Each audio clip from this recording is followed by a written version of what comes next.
It's a gene injection ceremony for high schoolers. Each of them will be injected with a special serum containing the primal genes of all magical beasts ever recorded. After the injection, students will absorb one random gene and awaken as a beast. The professor warns them not to panic after the injection and to calmly accept the surge of power. All the students are overwhelmed with their new power and can barely hold on. But when Yi-Hee injects himself with the serum, nothing happens. Even the professor suggests that he received a defective injection. One of the girls immediately starts laughing at our MC. But as soon as she comes closer to tease him, a strange feeling fills him. Instead of one gene, he receives an infinite monster template that allows him to acquire all beasts' abilities and traits. His body is suddenly filled with a surge of energy and incredible strength, and his bully classmate is thrown back several meters, and all the other students are unable to remain standing. They are shocked by such power because everyone thought he was the ultimate loser, and now they are all at his feet. Right then, a voice comes through the loudspeaker. All awakened students are to report to the testing building immediately. It's time to analyze their magical beast genes and martial arts levels. The machines inside will reveal the true extent of each student's power. One by one, students step up for their results. Xin Yuan awakens a third-tier bloodline, Swift Spine Bug. It grants him speed and strength, pushing him to the top of the class. Shu steps forward next and awakens the rare Ice Demon Dragon, a top-tier bloodline. The teachers instantly recognize him as the class favorite and a future champion. Then Miss Liu is called. She awakens a Stage 4 Nether Sparrow bloodline, powerful enough to destroy a city. Only Grandmasters can resist something like that. Meanwhile, Yi-He checks his own awakening details again. He wonders why his beast is labeled with a letter rank while the others are ranked as Stage 3 or Stage 4 types. Something doesn't quite line up. Finally, his name is called. While the student body anticipates something big from our boy, he walks into the testing chamber. Inside the testing chamber, a heavy pressure rolls off Yi-He. The other students feel it immediately and start whispering. They think he's about to break through to the next stage. But when the results load on the machine, confusion spreads. Most of Yi-He's data is hidden, with only the basics visible. His beast bloodline shows up as unknown. His martial level is listed as just Stage 3, martial disciple level. Murmurs ripple through the room. Of course, students start laughing, mocking him for the weak result. Some call him useless, while others scoff at the unknown beast label, saying it proves he's just an average failure after all. Seems like Yi-He has understood what's going on. His system doesn't work like the others. The testing machine can't recognize the infinite monster template he possesses because it doesn't operate on stages or bloodline tiers. He can upgrade his monster template infinitely by doing quests or accumulating reputation. And this is something completely outside standard classifications. That makes Yi-He smile because his power isn't weak, it's just different. And once he meets the right conditions, he'll be able to draw monster templates without limits. That means endless growth. If he plays it right, he can rise above everyone and become the king of monsters. A few days later, Yi-He requests to study from home. His teacher frowns, clearly skeptical. He assumes Yi-He just wants an excuse to slack off. But Yi-He argues that he wants to grow stronger and finally do better. He knows he's far behind the others, and that's why he needs extra time and focused training to catch up. The teacher warns him. Even with awakened powers, he won't pass the entrance exam without solid fundamentals. He suggests repeating the year and trying again next time, instead of setting himself up for failure. Yi-He doesn't back down. With sparkling eyes, he pleads for a chance. He swears that his bloodline gives him what he needs to push through. All he asks for is the opportunity to prove it. Eventually, the boy's sincerity cuts through the doubt, and the old man agrees to the request, but warns Yi-He not to get his hopes up. Yi-He leaves school and heads straight for the Ansheng Warrior Center. As he walks, he reveals to us that he has over $1 million in starting funds. After the accident, the insurance payout and a mortgage on the family home gave him the capital he needs. Now he sees two clear options: train like a warrior, or find a way to improve his compatibility with the Demora template. That's when something catches his eye. The system shows that Demora has 3 compatibility points, 2 more than the standard template. This detail grabs his attention. He thinks through every possibility and arrives at one conclusion. The gene serum he received earlier must have caused this. Somehow, it boosted his template and granted 2 extra compatibility points. This changes everything. If serums can enhance his template compatibility, then focusing on acquiring serums might be more effective than warrior training. This path is faster, cleaner, and far more suited to someone with an infinite monster template. Fired up by the realization, Yi-He heads into the facility to buy a gene enhancement serum. He scans his student ID card at the entrance and steps inside. As soon as he walks in, something grabs his attention. The room is packed with strong individuals. Each one is surrounded by a dark, heavy aura, an echo of the beasts they've fused with. These are awakened warriors, and Yi-He can feel it. Every single one has already unlocked their bloodline. Ever since awakening the Mad Flame Demora template, he's gained a special ability called the Life Magnetic Field. It's one of Demora's powers, letting him sense living beings and detect the flow of energy within them. Now Yi can clearly feel the heat and pressure rolling off every awakened warrior nearby. His blood boils. Mad Flame. Demora is king of beasts, so my guy also possessed this insatiable hunger of defeating everyone in plain sight and conquer the world. Even though Yi knows he's still weak, the instinct runs too deep to ignore. One day he plans to stand above them all, and when that day comes, the world will witness the true power of the king of beasts. Suddenly someone taps him on the shoulder, catching him off guard. A stylish woman stands behind him, and teasingly, she suggests not to stare at people so openly. Yi quickly apologizes. The woman waves it off, saying it's normal for new awakeners to lose control. Most can't help it at first. He asks if she can help him find the gene medicine. She affirms, explaining that while gene medicine is effective, it's also expensive. Worse, the body builds resistance over time, making future doses less useful. Her advice is clear. Use them only after hitting a bottleneck, when regular training can't carry you any further. Yi asks how much it costs. She says at his current level, only beginner potions will work, and each one runs about 400,000 yuan. Well, that number hits him hard. Even with everything he has, he can't afford 5 doses. He tries asking for a discount, but the woman laughs before handing him a business card. As a veteran warrior, she tells him he can get a referral discount by using her name. Yi waves goodbye and thanks her with a grin. She smiles back, wishing him luck. From somewhere nearby, someone watches silently, their glowing blue eyes fixed on Yi, ready for what's coming next. First, he goes to receive all the money he has left. Then he visits the warrior's weapon shop. All the weapons are extremely expensive, but not that he can have any choice in the matter. After a long spending day, he finally injects himself with all the serum he bought. With effects taking place, his stats begin to spike. One after another, values climb. The mutation pushes his body to the edge. Every muscle feels like it's burning. But at last, he's finally leveled up, a thought that brings great joy to our boy. For the first time, he genuinely believes he has a shot at dominating the college entrance exam. Even with a cheat-like ability, it means nothing if it can't push him past the true geniuses of the world. To climb his ranks further, he sets his sights on the secret realms. These otherworldly zones are ranked by danger, from E-class to the catastrophic S-class. S-class realms hold beasts so powerful that if they ever escaped, the world wouldn't survive. Today, Yi arrives at Ancheng number 3, an E-level secret realm reserved for rookies. He heads to the counter, books his entry, and signs the standard death waiver. Moments later, he stands before the realm's glowing portal and locks in his ambition. He's going to become the king of beasts. With that, he charges forward into the rift, diving headfirst into the pulsing energy. On the other side, Yi lands like a hero. The realm stretches endlessly, scattered across the stars of Kenglin, Anhui, and Taijin. He's read about places like this before, but seeing it in person is something else entirely. It's breathtaking. While he marvels at the landscape, a red creature watches him from behind. It's a blade-fang rabbit crouching low in the grass. When it lunges towards him, Yi doesn't flinch and grabs it midair with one hand, slamming it to the ground. Well, my guy had sensed it coming long before it moved. That's the power of his life magnetic field, Demora's special sensory ability. By crushing it, he finishes the beast. He checks the rabbit's magic core he has acquired, and estimates the value at around 1,000 yuan. For a few seconds of effort, it's already more than what some people earn in a week. Still, he knows this pace won't get him far. Low-level cores won't cut it. It's time to hunt something stronger. A massive figure suddenly appears in Yi's path. It's a second-rank demon corpse bug, exactly the kind of opponent he came here to face. My guy grips his blade and is ready to fight.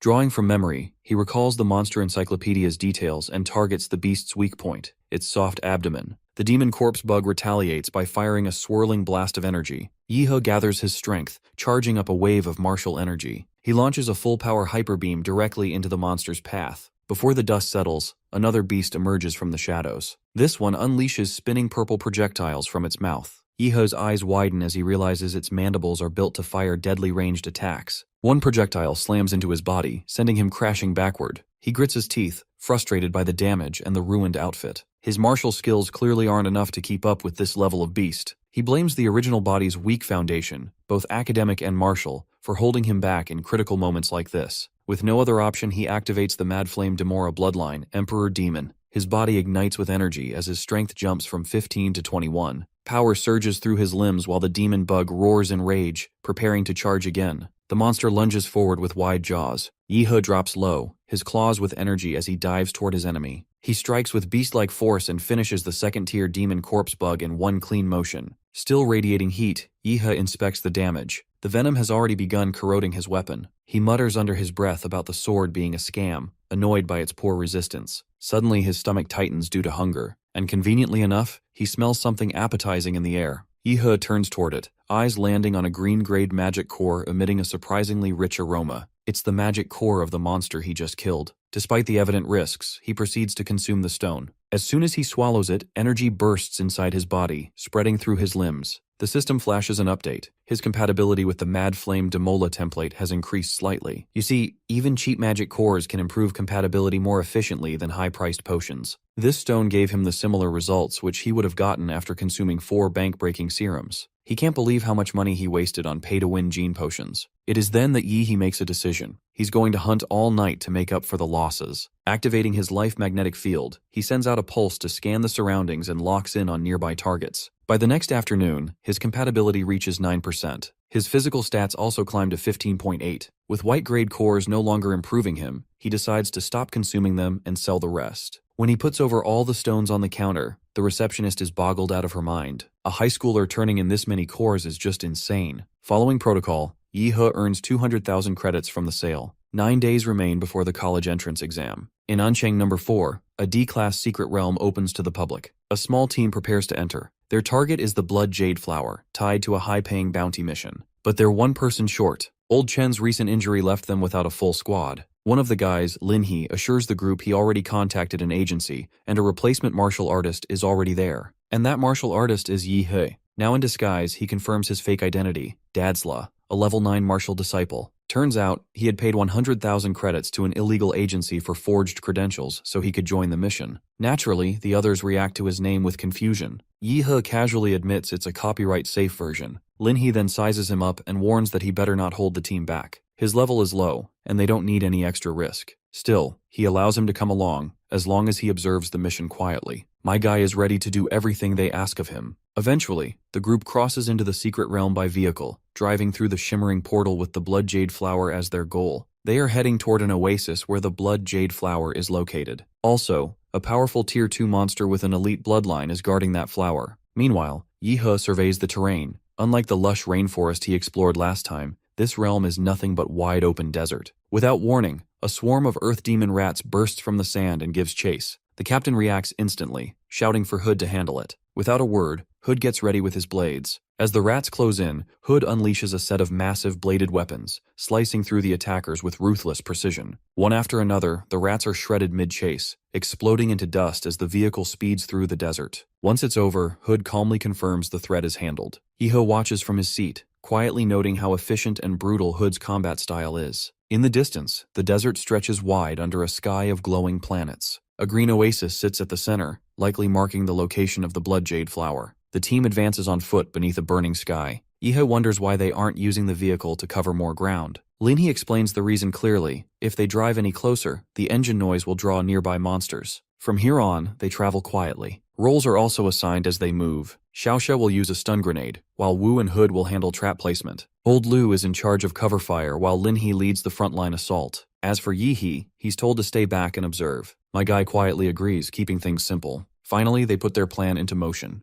The stun grenade is detonated, releasing a cloud of pheromones that draw monsters in. A roar answers the signal, coming from a powerful Tier 2 Earth dragon that charges out of the smoke. Lin-he launches a sword slash, slamming into the dragon's body. The beast crashes down after losing its head, while the team cheers for Lin-he for the win. With that cleared, he decides to press forward without delay. But suddenly the Earth Dragon's claw comes down from above. Before catastrophe happens, my guy leaps into action. He strikes fast, landing a heavy energy punch straight into the beast's body. The impact shakes the ground with explosive force. The others are in just utter awe. To think that a martial novice just forced a Tier 2 monster into ground with a single strike. They all celebrate this victory and praise the champion, while my guy brushes it off like it was nothing. Lin-he holds up the dragon's core, confirming the victory. The team gathers around, discussing the red soul essence harvested from the beast. Its power and value leave them in awe. The captain is grateful that they defeated the Earth Dragon and secured its blood. Before anyone can respond, a sharp blade pierces through the captain's back. It's Hood who betrayed them. The team freezes in disbelief, while Lin-he turns with pain in his eyes and draws his sword, demanding to know why Hood turned on them. It is then that a massive figure steps forward. He's bald, wearing a skull belt and thick fur collar. It doesn't take Yi-he's teammates to realize that he is Huopeng. He is the dungeon thief who robs martial artists of their hard-earned spoils. Suddenly, Linny begins to stumble because the blade he got stabbed is laced with poison. He growls through clenched teeth,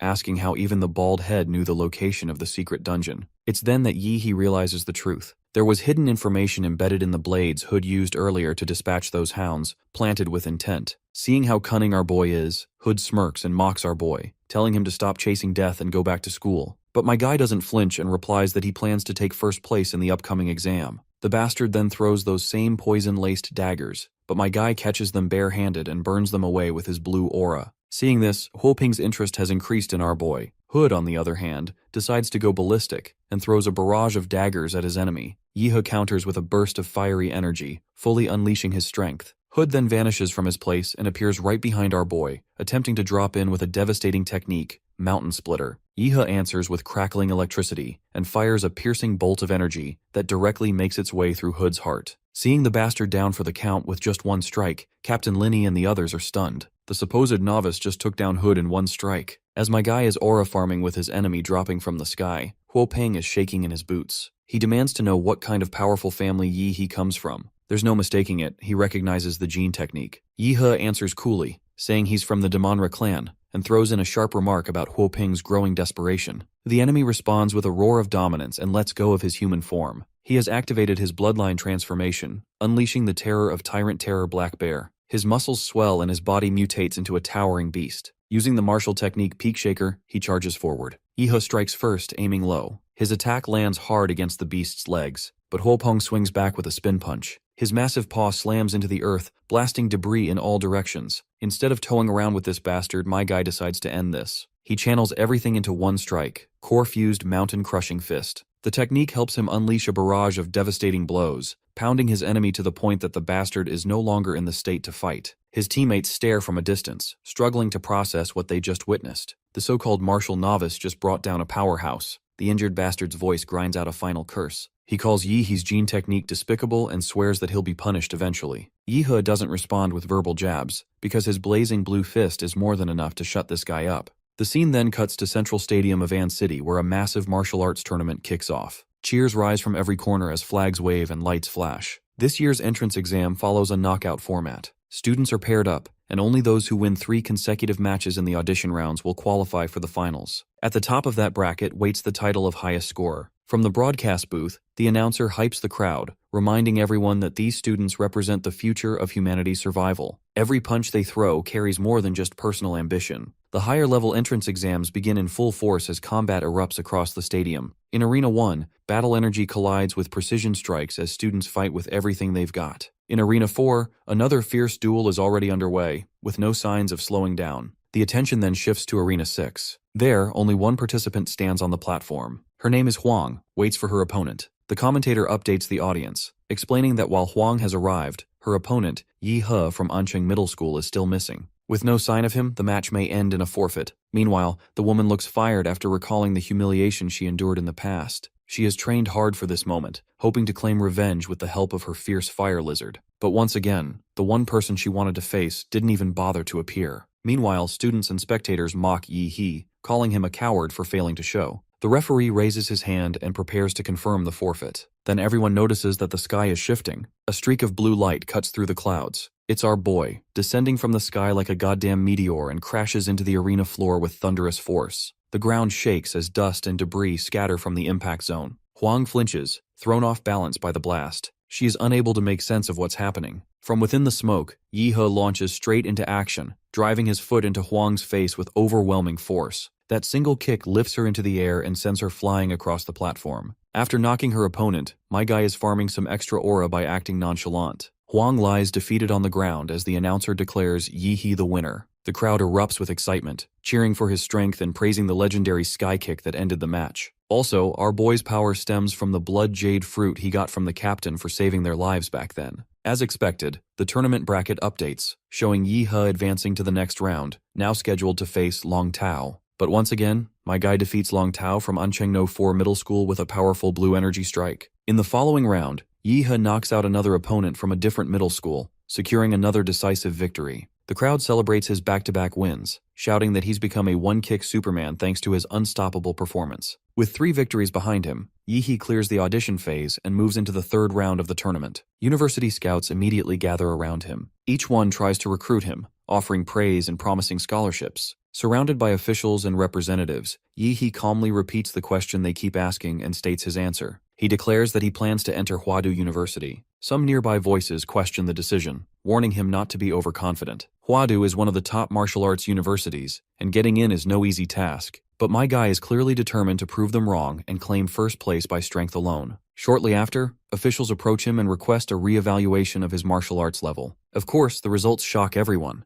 Yihe's cultivation stage has jumped from 3rd to 9th in just half a month. My guy spins this story that he trained inside a dangerous secret realm, motivated by his father's final message. The revelation leaves the crowd stunned. Word spreads quickly that Yi has already broken through his genetic lock. The officials leave immediately to report the news. Well, Yi isn't liking all the attention he is getting. While other students prepare for their matches with family members cheering them on, Yi stands alone. He reflects quietly, realizing there's no one waiting to support him. No parents, no friends in the crowd. The feeling settles in, he's truly on his own. But it seems like he is wrong. His teacher watches the match on broadcast and offers a small cheer in Yihe's direction. Yihe walks into the arena with full confidence for his next promotion match. His opponent is Luo, a strong fighter with elite lineage and a powerful bloodline. The bastard mocks Yi the moment they face off, but my guy stays composed. He knows the outcome will be decided by strength, not words. As the match begins, Luo activates his bloodline awakening and unleashes a martial technique, Dashing Lightning Claw. The attacker surges forward with speed and raw energy, attempting to grab our boy's face with this creepy claw. Yihe stands still and only bothers to raise his hand to stop his enemy. He mocks the weak force behind this attack and starts twisting the arm, making Luo cry out as his hand is crushed effortlessly. Yihe lifts him into the air and smashes the bastard right back into the ground. The slam is so powerful that it literally demolishes the flooring. And once again, the announcer declares Yi the winner. Even the host is shocked. Luo was one of the tournament's top seeds, and he didn't land a single blow. Online, fans explode with excitement. They praise Yihe's calm presence and unbeatable strength, calling him a true master. In the stands, the crowd is cheering for the one-kick man and naming him a sure finalist. As Luo is carried off on a stretcher, a new rival stares from across the arena. He watches Yihe with admiration and quietly declares that he intends to face him in the final. At Hwadu University, the admissions office takes notice and quickly orders a full investigation into Yihe's record. Meanwhile, matches continue in the neighboring arenas as the second group of candidates move into the next round. Xiaoling, known as the Queen of Anqing Second Senior High, steps into the arena with the spotlight on her. Across from her stands Liu Qingju, the quiet and graceful figure known as the Unattainable Flower. Their rivalry is well known, and the crowd leans in as the match prepares to begin. The referee blows the whistle. Xiaoling charges forward immediately, throwing out a taunt as she closes the distance. Liu Qing doesn't respond. Instead, she activates a powerful secret martial art. A wave of massive energy is unleashed from her palm, blasting straight at her opponent. The impact lifts Xiaoling off her feet and sends her flying through the air. But she quickly recovers and counters with her own skill, known as Howling Gale Step. Liu drops her stance and shifts subtly. She creates a swirling field of energy, catching her opponent's hand in the air current trap. To finish off Xiaoling, she releases a strike from her powerful primordial chaos finger technique. Seeing this, the announcer reacts with shock, announcing that Liu Qing has mastered a high-level martial skill, something few students ever achieve. Xiaoling responds immediately, activating her awakening transformation. The Shadowclaw Tiger King surges out from her bloodline. With the help of it, she manages to put distance between her opponent. Now that she has revealed hers, she demands to see Liu Qing's true bloodline too, Nether Phoenix. But Liu Qing doesn't flinch, stating that she can easily defeat her without tapping into her Nether Phoenix potential. Of course, the Tiger Girl feels mocked. Her fury rises as she unleashes her full power. Liu Qing answers in kind, activating the Liu family's secret art. The clash begins. Xiaoling attacks with the fierce tiger's crippling kick, driving her full strength into a single strike. Liu Qing responds with a glowing surge of energy from her primordial chaos jade finger. The two techniques crash into each other. Energy cracks through the air as their powers collide. No one in the stands can tell who has the upper hand. As the chaos begins to settle, Xiaoling stands alone in the dust, seemingly victorious. But something feels wrong. A sudden wave of pressure hits her. Before she can react, her legs give out and she collapses from exhaustion. At the same time, Liu Qing remains on her feet. The referee steps in and announces the results, and Liu Qing is declared the winner. Online viewers erupt in disbelief as news spreads. Liu Qing has awakened a rare 4th-tier Nether Phoenix bloodline. With the battles narrowing, the tournament prepares for the top 8 advancement draw ceremony. Yihe steps forward to draw his placement and pulls slot A for the next round. His opponent is revealed moments later, Shen from Qingfeng Private High, who also draws into Group A. Since they will be battling in the second round, Shen suggests they stay to watch the first fight. In the arena, Luo is on the ground, seemingly overwhelmed by his enemy. His energy control is sharp, precise, and built for high-tier combat. Yihe watches closely, realizing the mysterious victor is actually his schoolmate, Chu Zhou. The Qingfeng principal fumes as the school's representative falls in the very first top 8 match. Yihe turns to Shen and asks how he compares to Luo. Shen answers with confidence, saying he's the president of the martial arts club and that even 2 of his teammates together couldn't beat him. He admits our boy is the only real threat in this year's entrance exam for him. He describes Yihe as a dormant volcano, hiding a terrifying beast beneath the surface. With no time left to talk, Shen signals that it's their turn. The second match of the top 8 advancement tournament begins. Yihe steps onto the battlefield opposite Shen. The announcer declares the start of the round. Immediately, the two clash, their powers surging with equal force. Spectators fall silent, watching the explosive back and forth. My guy isn't going slow, he has managed to make this bastard's nose bleed. Shen then also decides to get serious, and surrounds himself with a solid martial energy shield. Yihe keeps his focus, recognizing Shen's power and preparing for what comes next. His opponent finally makes his move, activating his clan's dragon martial art and summons a blazing beast. The creature roars forward as Shen launches a devastating attack. There is not even time for our boy to even react, and ends up getting struck mid-air by a powerful blow. He coughs up blood as the force pushes him back. The impact also shakes the entire arena. That bastard then grabs Yihe again and begins his relentless assault on the poor guy. After this brutal assault at our boy, the bastard is enjoying himself thoroughly. Emergency medics begin rushing toward the stage, bracing for the worst after Shen's relentless assault. But then, the air changes, and something stirs deep inside the battlefield. A massive wave of blue energy bursts outward from Yihe, shaking the arena to its core. My guy has almost transformed into his monster template, covered in lightning and scales. His bloodline transformation is complete. The commentator is boggled out of his mind, because a full beast transformation in a high school student is almost unheard of. The transformed fighter steps forward with his heavy presence, power. Meanwhile, an elder examiner watches the field closely and notices something else. Yihe's core energy is skyrocketing. A defensive barrier activates instantly, triggered to contain the explosion of core radiation coming off his body. The spectators are having the time of their lives watching this all happen. Yihe's bloodline awakening is like nothing they've seen before. My guy smirks in his awakened beast form, fully aware that no one on this planet understands what he's become. Across the arena, Shen starts bleeding again. The pressure from Yihe's energy is too much, and his body can no longer contain it. In response, he also transforms. His beast form erupts into view, glowing with golden energy that scorches the air around him. Both begin charging their ultimate martial arts techniques. My guy strikes first, and obliterates his opponent's hand in the blast. It's clear who is the winner here, and our boy wants his opponent to realize this already. Shen starts to sense that Yihe's strength has gone beyond control after his awakening. My guy doesn't waste any time and dives in once again, throwing a rapid barrage of strikes, hammering into Shen without pause. The both contestants continue to fight, with Shen trying his absolute best to gain the upper hand. But at one point, he learns it the hard way that he doesn't stand a fucking chance against this beast of a man.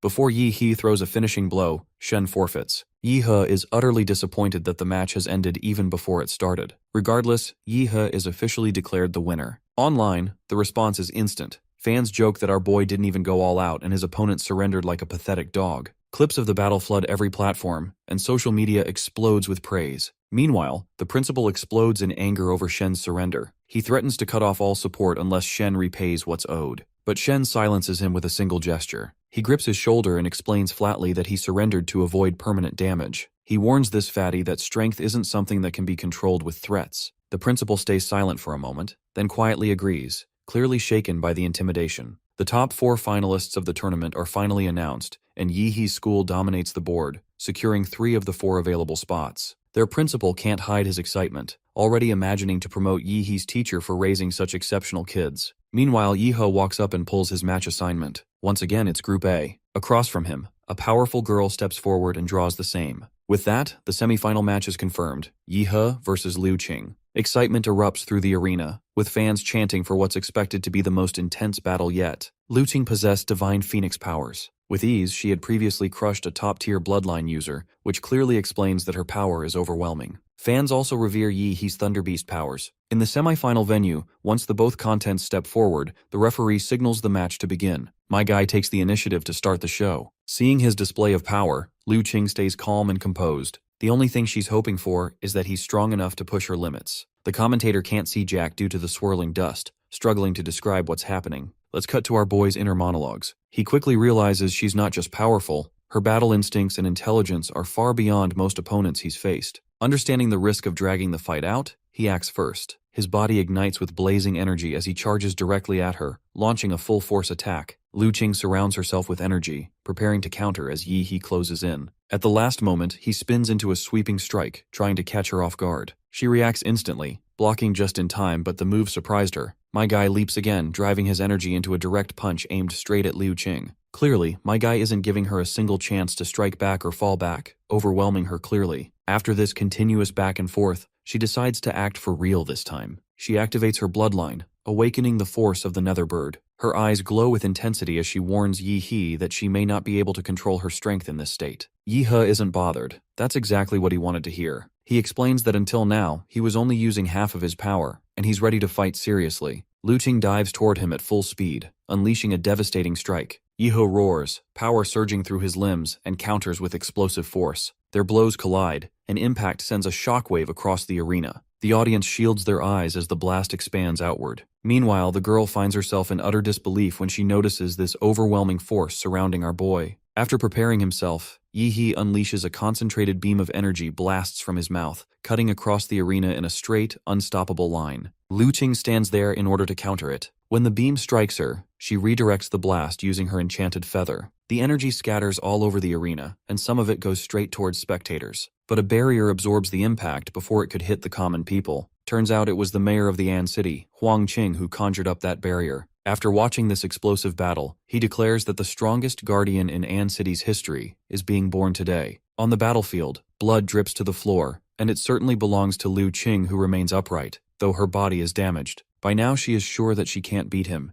Yi He's single attack broke through her strongest defense. The pressure she's carried since childhood returns all at once. Memories of her struggle surface, the strict expectations, and the weight of her family's legacy pressing down on her shoulders. Her ancestors had placed all their hopes on her. Her mother's cold voice echoes in memory too, reminding her that victory wasn't optional. It was the only path she had ever been given. Meanwhile, Yi He stands there, clearly undefeated. Liu Qing can't stomach her defeat. With the last of her strength, she charges forward in a final burst, giving everything she has left. But the guy stops her cleanly, catching the attack mid-air. He then charges his fist again, and continues to slam her into the ground, pushing her beyond her limit. Eventually, Liu Qing reaches her threshold, the intensity of his blows tearing through the resistance she had left. The dormant energy inside her suddenly surges. As she unleashes her final transformation, her wings flare wide majestically in the sky, glowing with the combined power of lightning and purple flames. Yi He watches calmly, unleashing his own powers in return. He activates his strongest body technique, fusing martial force and elemental energy into one form. From that point, he leaps towards her with his technique in tow. Their clash begins, and this time the both look like two majestic deities duking it out with each other. Like literally, their exchange of blows is so rapid that I can't even follow what in the hell is going on. From the sidelines, the announcer begins to panic, realizing that neither fighter can fully restrain the energy they are wielding. As her attack heads towards our boy, he prepares himself and uses a hidden genetic technique. A massive golden wall bursts from the arena floor, ready to defend our boy. As the opponent's energy strikes the wall struggles under the pressure and eventually breaks apart. Spectators stare in shock, wondering what just happened. Some worry that if the mayor doesn't step up, the entire arena may collapse. The man in question is also tensed up as well. His eyes follow the damage across the fractured barrier. The sheer force generated by Yi He and Liu Qing's combined power had overwhelmed it instantly. Meanwhile, back in the arena, blood trickles down Liu Qing's hand as she forces herself upright. Every movement sends fresh pain through her limbs, but she remains kneeling, refusing to fall completely. Yi He steps forward to face her fallen opponent. Liu Qing lifts her head and stares at him in disbelief because her strongest attack left barely a mark. Yi He delivers a final warning, noting the radiation now spreading through her body. Without immediate action, the damage will be permanent. Liu Qing's body trembles and she cries out, her voice breaking as she demands to understand why the fight had to reach this point. Yi He crouches calmly in front of Liu Qing and meets her gaze without hostility. He is actually impressed by her fighting spirit and resolves to not give up. Internally, the girl also admits that the only thing going through her mind while fighting was desire to win. And most of all, her desire to fight wasn't just limited to victory, she was actually enjoying herself. My guy, meanwhile, helps her recover by giving her some of his mana. He reminds her that she was thinking too much while fighting, which inevitably led to her fall. So on a good note, he desires to fight her once again in future whenever she is at her prime. With that, the battle ends, and the announcer declares his victory in the first semi-final match. Shortly after, Chu claims his own victory with ease and advances to the final round. The final match of Ancheng High School begins. The arena fills with tension as Yi He and Chu face each other under the watch of the massive live broadcast audience. Chu draws his glowing sword, radiating aggressive energy as he prepares to strike. Yi He smirks in response, not worried in the slightest. Chu charges with a spinning slash, coming at our boy with 7 clones of the blade, while Yi He gathers energy around him, preparing for a counterattack. When he strikes his explosive fist against the opponent's sword, the explosion of force sends shards and impact waves in every direction. Of course, the impact of that punch was heavy, forcing Chu to comment on Yi He's brute approach. Instead of hunting down the real sword, Yi He attacks every clone in his path with sheer force. By now, Chu is sure that none of his defensive strategies are going to work against this monster. Despite the setbacks, Chu decides to take another approach. With close combat no longer an option, he chooses to strike from a distance and exhaust his opponent. Energy builds rapidly around him as he summons a giant fierce dragon formed entirely from raw power. The dragon roars forward, charging at Yi He with unstoppable momentum. Activating his bloodline ability, Chu releases the power of Ice Pulse. Freezing energy floods the battlefield, spreading outward in a rapid surge. Jagged spikes of ice erupt across the terrain, generating a towering ice mountain that seals Yi He inside. Meanwhile, a faint sweat forms on Chu's face because the intensity of his power is taking a toll on his body. Moments later, the ice begins to melt. From deep within, a burst of golden and blue light explodes outward. A shockwave ripples through the stage as Yi He breaks free, tearing the mountain apart with overwhelming force. With the first attempt failed, Chu braces himself and prepares to launch another ice-based technique, targeting a massive crystal structure right at our boy. Before he can even land a blow, my guy renders the attack utterly useless. Still catching his breath, Chu asks how much chance he has to win this match. Yi He responds with a calm smile and dismisses the odds as barely higher than that of a stray cat. Just like any sane person, Chu raises his hand without another word and surrenders. The final result is called. Yi He is announced as the winner of the Ancheng High School final battle. Cheers erupt across the stadium as Yi He supporters celebrate his victory. Standing tall at the center of the stage, he absorbs the energy of the crowd. His name echoes from every corner of the arena. Screens around the city flash his face, broadcasting the win live as his popularity skyrockets. People begin calling him the strongest champion in Ancheng's history. The host steps forward and makes it official, declaring Yi He the tournament champion. After 3 full days of intense battles, the title is his. During the closing ceremony, a reporter approaches and asks about his rise from the bottom. Yi He responds by thanking his teacher for offering support during the most difficult moments. From the edge of the stage, the principal also calls out to him to show his appreciation. He announces a scholarship offer, $2 million as recognition for Yi He's achievement. Of course, Yi He accepts immediately, expressing gratitude toward the school and the principal. With pride, he also credits himself for the relentless work that made this victory possible. Soon after, a new alert flashes across his system interface. Yi He has unlocked a hidden system reward for claiming the tournament title.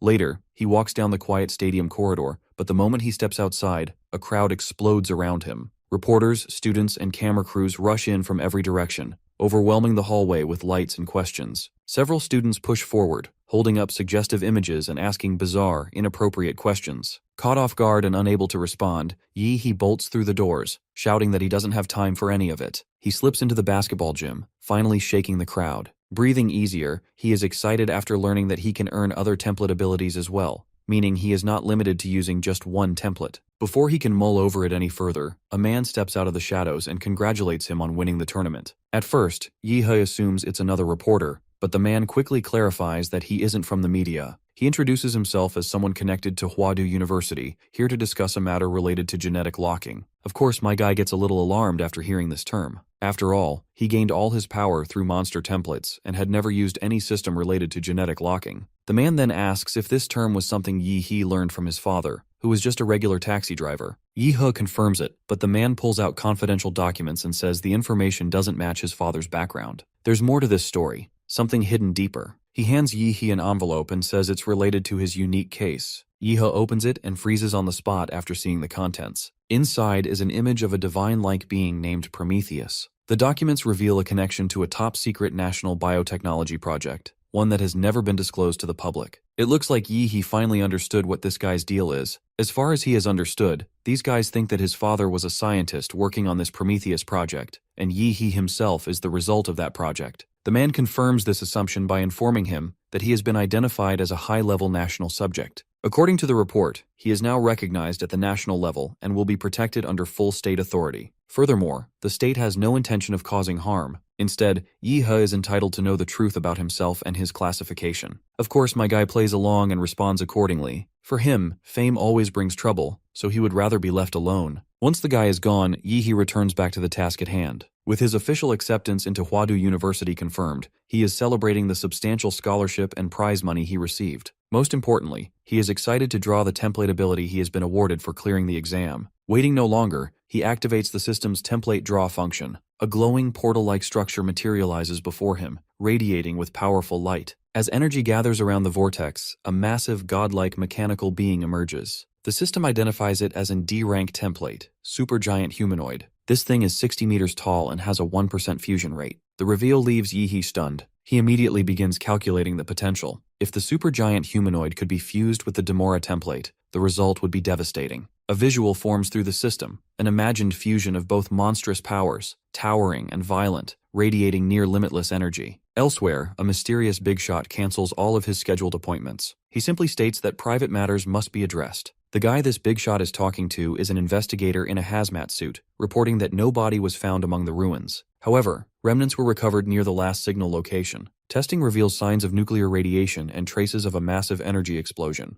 It looks like this masked dude is investigating our boy. The big shot doesn't want his supposed brother to put himself in danger. After all, their mother's last wish was that the big shot protect his sibling at all costs. He reviews footage of Yi He's victory at the Ancheng tournament, but laments his little brother won't be able to enroll in any university. Back to Yi He stands there holding a mysterious package in his hands. He turns it over and opens it cautiously, wondering if the contents will help him in the upcoming secret realm exploration. Inside is a handwritten letter. He reads the note and learns of an ancient artifact discovered in the realm. The details leave him stunned, and stares at the letter in disbelief, surprised that anyone still writes by hand in this era. As the sun sets, Redwood Mountain in An City glows under the fading light. A massive crowd has gathered at the trial site, thousands standing in anticipation as the secret realm event approaches. Among them, we see Chu greet Yi He with confidence. Yi He observes him carefully, noting how much stronger he seems since their last meeting. Curious, he asks which university Chu plans to apply to. The guy answers with Huadu University, which clearly means that the two of them might still end up at the same school. Suddenly, Yi He senses a subtle sadness in Chu's demeanor. Right then, a loud announcement rings out over the mountain, calling all participants to attention. In the sky above, a dimensional rift begins to crack open.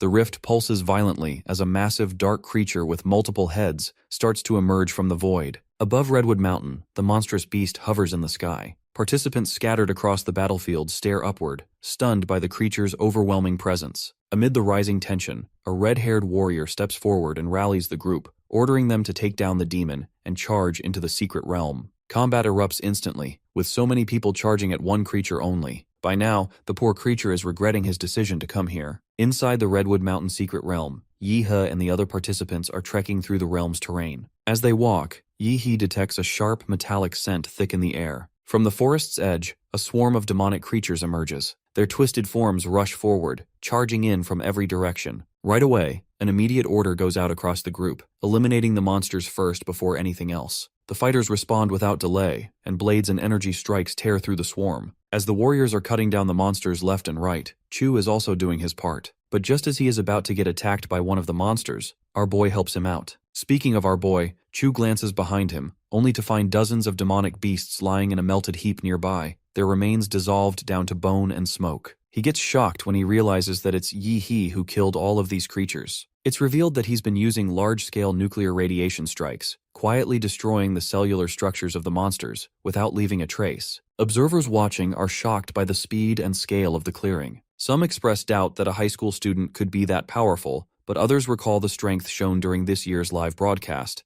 reminding them how exceptional the top candidates truly are. Yi He and his team stand ready, power radiating from their bodies as they maintain formation. After the intense battle, the leader of the Beast Tide has finally been defeated. The remaining monsters have retreated, marking the end of the assault. Meanwhile, my guy went all Green Goblin and swiped every stone he managed to find. Though he isn't sure how he's going to travel with all this baggage, his friend Chu lends him this ring that can help him carry the supplies. Just then, the powerful senior warrior who defeated the beast leader returns. Relief spreads through the survivors seeing the big shot back. Without his intervention, the outcome would have been far worse. The big guy turns his attention toward our guy and introduces himself. His name is Wu Sen, from the An City Silver Wolf Group. He directly praises our boy for his performance. He is impressed so much that he offers an S-rank contract to join their elite squad. The contract includes university backing and high-level benefits. Of course, those watching react with disbelief. After all, even top university students rarely receive offers of this caliber. Before Yi He can respond, a girl arrives riding a black flame beast. She teases Wu Sen for showing up so early just to swipe up all the potential candidates. She then also invites Yi He to join their smaller organization, offering 15% of their monthly cultivation resources. Well, the deal is unusually generous,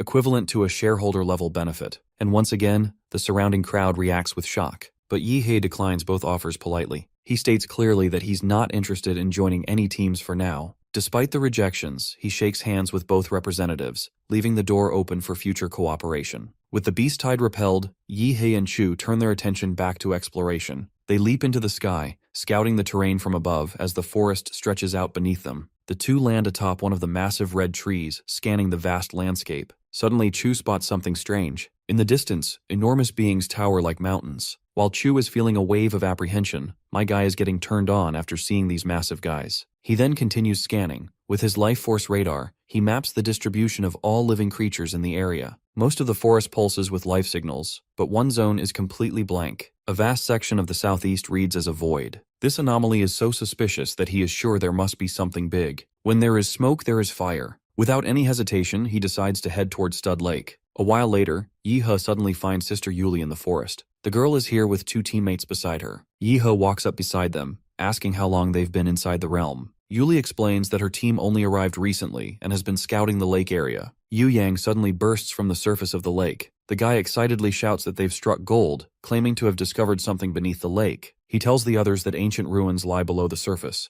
and the group cheers together. Yi He, surprised by the energy in his voice, questions what kind of ruins would cause such a reaction. Chu explains that inside secret realms, structures left behind by lost civilizations are known as ruins. These places often conceal powerful knowledge, techniques, or ancient artifacts. Chu further adds that many of the foundational principles behind modern martial arts and technology are believed to have originated from such discoveries. Suddenly, Yu Yang goes on high alert when he notices our duo, and he is certainly not looking pleased. But Yuli tries to calm her teammate down, explaining that our duo had ranked first and second in the last city trials. Their strength is well above average, and suggests letting them join the team. Yu Yang eyes them carefully, then demands to know how the spoils from the ruins will be divided. Yi He suggests that rewards be distributed based on individual contributions. The more you contribute, the higher your share gets. Reluctantly, Yu Yang agrees to the temporary alliance, but leaves a warning not to step out of line. With the plan set, they dive into the water. Together they swim toward the ruins, entering a glowing cave lit by crystal formations hanging from the ceiling like icicles.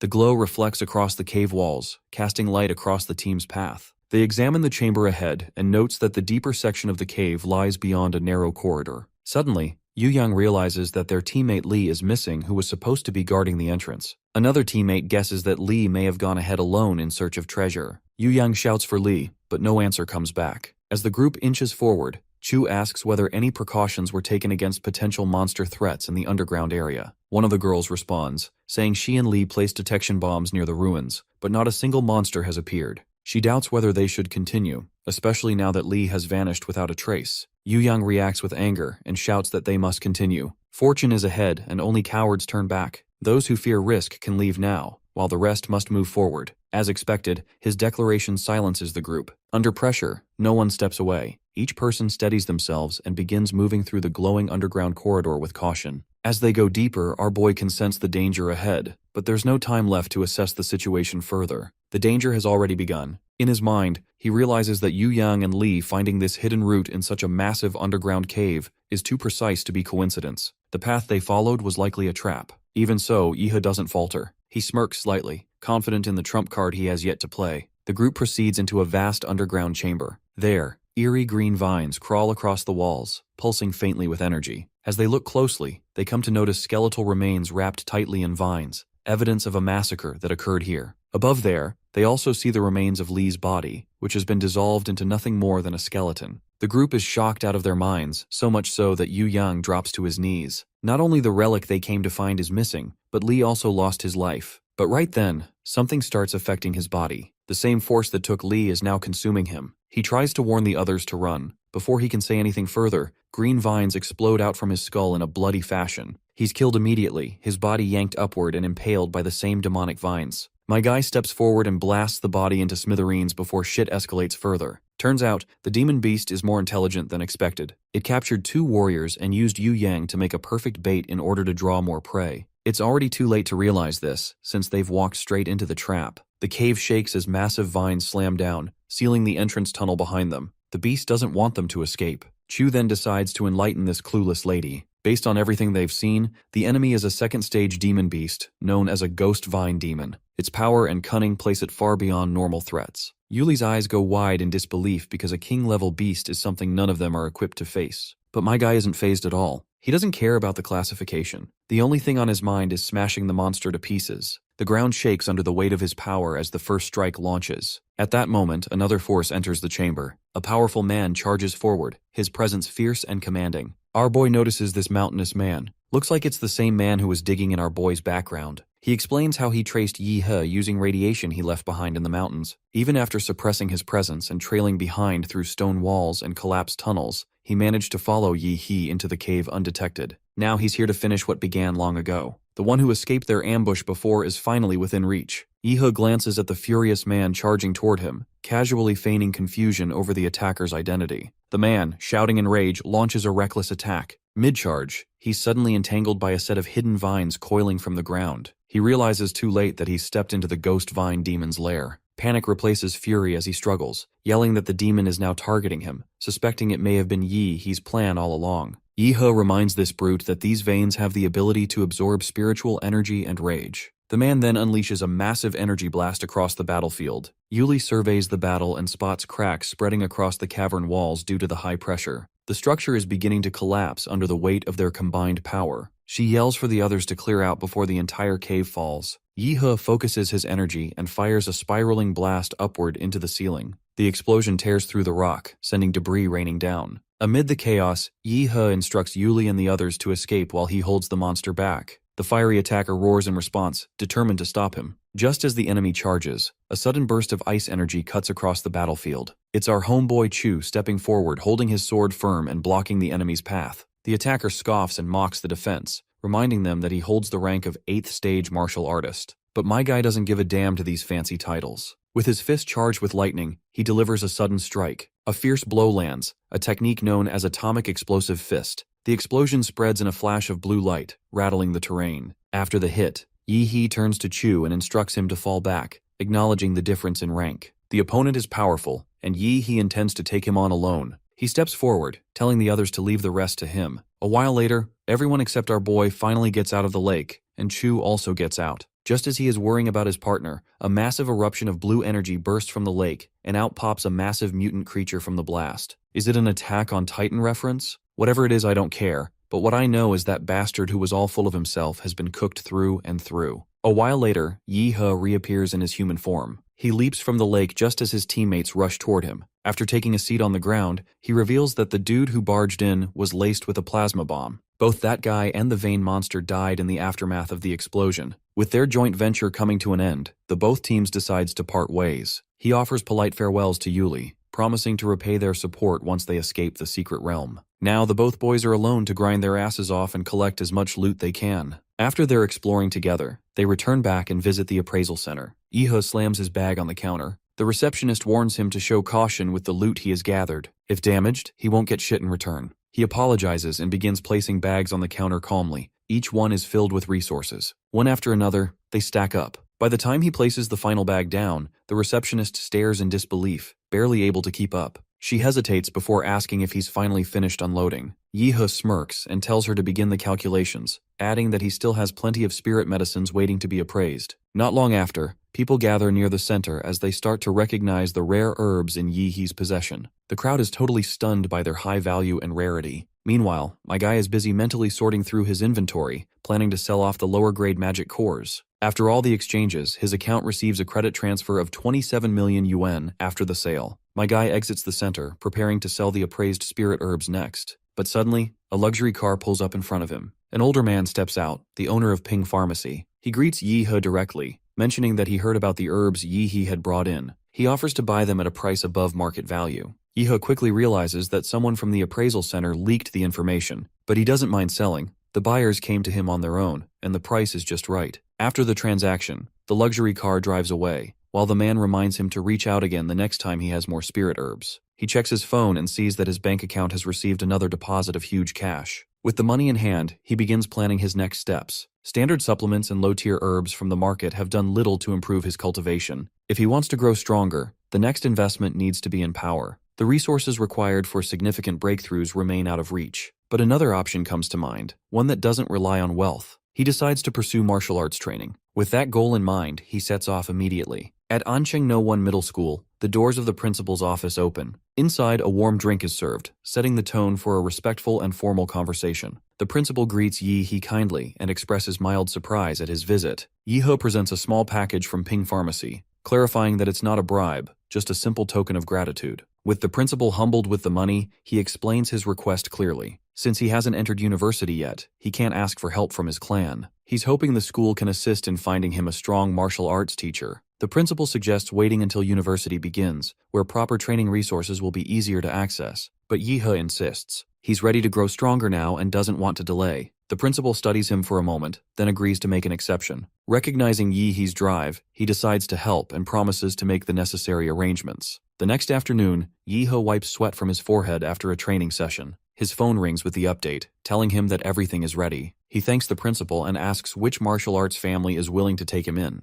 When he hears the answer, he stops in disbelief. The Liu family of Ancheng has agreed to teach him their secret techniques. In the outskirts of Ancheng, a motorcycle tears across the road at high speed. The girl riding on the back is enjoying the ride so far. The driver looks like a playboy, and he is ready to show even more power. Ahead of them is our boy, pedaling his bike fast enough to keep up with the bike's speed. He warns the lovers to ride cautiously because speed kills. Of course, the biker feels humiliated when he realizes that a biker is going way faster than him. So, the reckless driver decides to go all out, determined to prove his dominance. He accelerates more than he should and leaves his opponent behind. Before the rider can feel proud of himself for getting ahead, my guy utilizes his powers and zip past the bastard with a speed no ordinary cycle can match. The riders stare ahead in disbelief, unable to process what they just witnessed. Moments later, Yi He arrives at the gates of the Liu family estate. He takes a moment to take in the grandeur of the towering structure. His radar has picked up a bunch of powerful guys living here. From the estate's entrance, a girl steps into view. Liu Qing greets him with a smile, but she stiffens the moment he tries to tease her.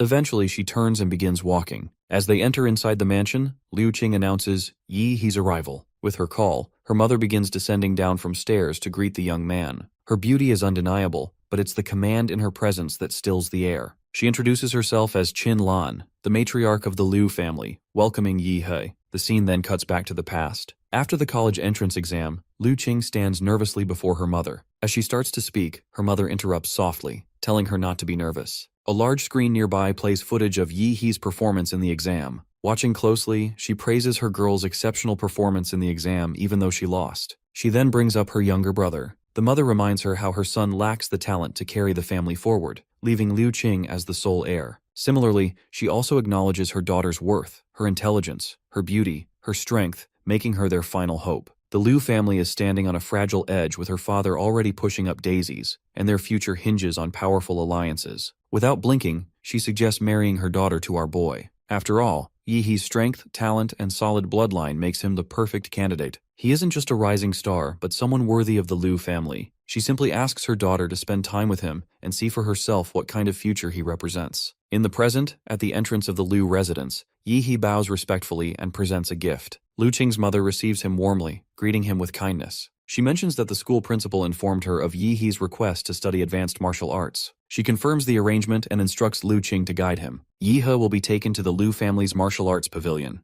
According to the family's rules, he will be granted 1 day inside to train. She explains that deep within the pavilion are 3 powerful martial techniques, and whether he can comprehend any of them depends entirely on his own talent. Yi He bows again, offering formal thanks to the Liu family rather than to her alone. The gesture does not go unnoticed. Liu Qing's mother silently marks his awareness, noting his political tact and steady demeanor. The girl meanwhile watches the exchange, puzzled by the way her mother seems to view Yi He with new interest. Without commenting, she leads him through a long underground corridor toward the martial pavilion. As they walk, Yi He decides to lighten up her mood by making a teasing remark, prompting a flustered denial from Liu Qing. He leans in too close to her face and she reacts with irritation and embarrassment. The cause of her embarrassment is already clear to us. The poor girl just can't shake off the fact that he is going to be her hubby one day. Anyhow, they arrive at a massive sealed gate, carved from a rare, reinforced material designed to endure high-impact martial techniques. Yihe studies it closely and asks if he's allowed to strike it directly. Liu Qing looks at him, clearly unsure if he is even supposed to ask this question.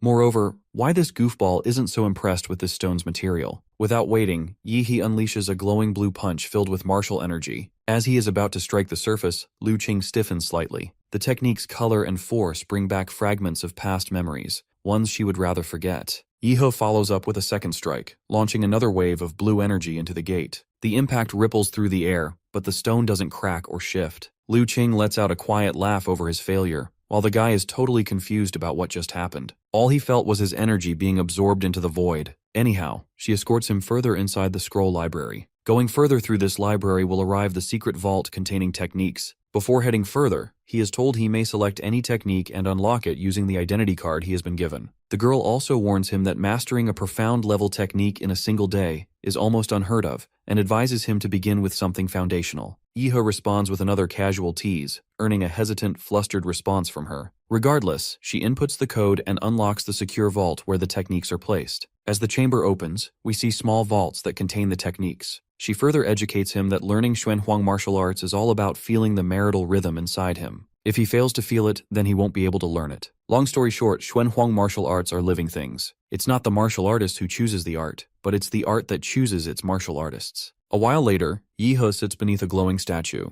All he is supposed to do is soak in this light pouring out of this statue. To get context, we cut a little back in time where the girl educates him that the Xuanhuang martial arts are not passed down through scrolls. Their transmission is tied to statues. Sculptures, tools, vessels, any object capable of carrying the imprint of martial rhyme can store and preserve a technique. Legacy is not written but forged into matter. Liu Qing explains that only a true master possesses the ability to forge martial intent into a physical medium, transforming it into a lasting vessel of transmission. So what happens next depends entirely on him. Back to Boy, he stands there for a moment, then lies down flat on the floor. Liu Qing observes from the monitor, looking totally unimpressed due to his shenanigans. Inside the chamber, our boy realizes that this martial rhyme is some kind of spiritual world, and being currently inside, he doesn't possess his powers. Even the system notes that he has entered a spiritual world. The statue behind him comes to life, and reminds his guest that only those with true strength and will can master martial power. It demands proof, strength, resolve, and the courage to walk the martial path. To prove himself, the old man tasks Yihe with guard duty where he is supposed to safeguard this temple from the hundreds of ghosts who will roam this place nighttime. With water drops dropping down marks the beginning of the trial. Right away, red demonic ghosts begin to swarm the area. As those bastards leap toward him,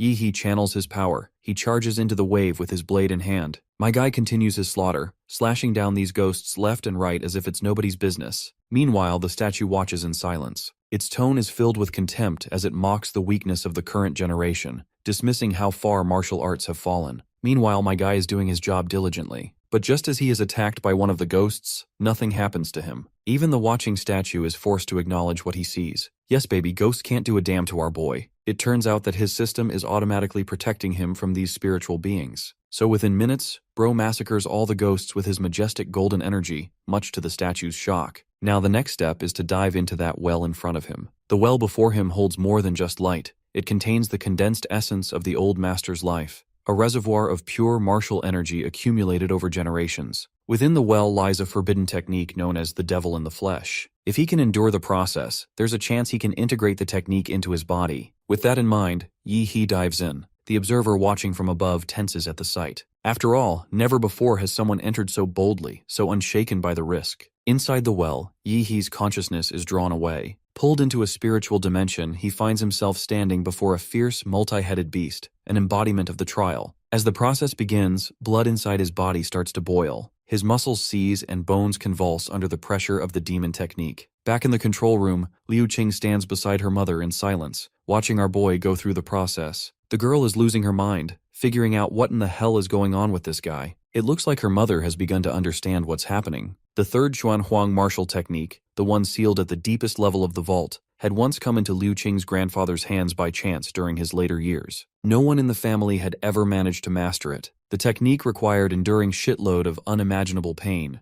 and no one had the balls of steel required to master this technique, not even her grandfather. If Yihe has truly chosen to bear the full weight of that technique, it means he possesses a will far beyond the norm, and must be ready to face whatever price it demands. Right then, my guy wakes up yanning and stretching casually as if he just had a casual Sunday stroll. Against all odds, he has survived the trial. He then turns toward the statue and gives his thanks to the elder, directing his words toward the ancestors responsible for creating the technique. Though his base stats remain unchanged, he confirms that mastering the technique has doubled his combat capacity. Moments later, Liu Qing and her mother step into the room, still processing what they've seen. Liu Qing looks directly at him and asks whether he truly completed the technique. Yiho responds with a casual salute and confirms that he succeeded. Of course, her mother struggles to find words. The technique had defeated every practitioner in the family for generations, yet Yi He completed it in under an hour. As Yi Hu is feeling all smug, Liu Qing silently watches him. Though praised as a genius herself, she knows that the one in front of her stands on a different level. Yi He then turns back to the group and prepares to demonstrate his power. In an instant, blue and red energy surges from his body. His martial aura erupts like a storm, drawn directly from his internal martial world and transformed into force. Liu Qing senses something darker buried in the energy,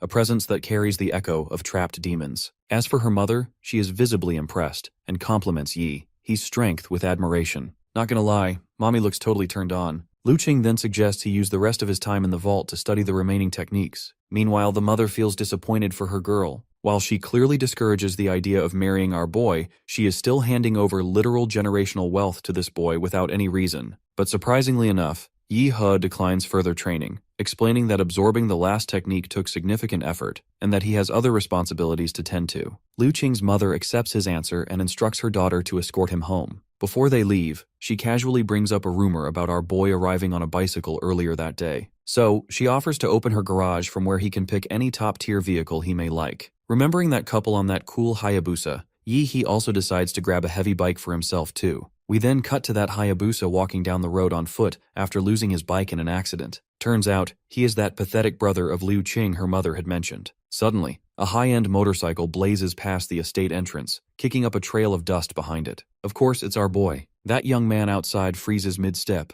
realizing with shock that it's the same person who was racing on his bicycle. Back at our boy's residence, Yi He prepares a strange and unconventional meal. On the table sits a bowl filled with glowing spirit crystals, arranged with sauce and chopsticks as if it were an ordinary dish. He lifts a glowing blue shard and eats it first, treating it as casually as any other bite. As soon as he consumes the stone, his physical stats rise up, but it's not enough. He chooses to allocate all available points into the giant transformation template, aiming for maximum impact. Moving forward, he lifts a golden demon core to consume it, and as soon as he does, energy explodes out of him. His system gives him an option of mutating his Daimora template. He is prompted to choose whether to proceed. Of course, he hesitates for a moment and weighs his options. After having made his mind, he strikes the confirmation key in an hope that he is going to strike something good. Once the procedure is done, he manages to unlock another monster template, known as Star Universe Demora. Once the Savage Trace Demora reaches 100% synchronization, there is a 2% chance that it may evolve into Star Universe Demora. Moving on, my guy is happy to hear the good news.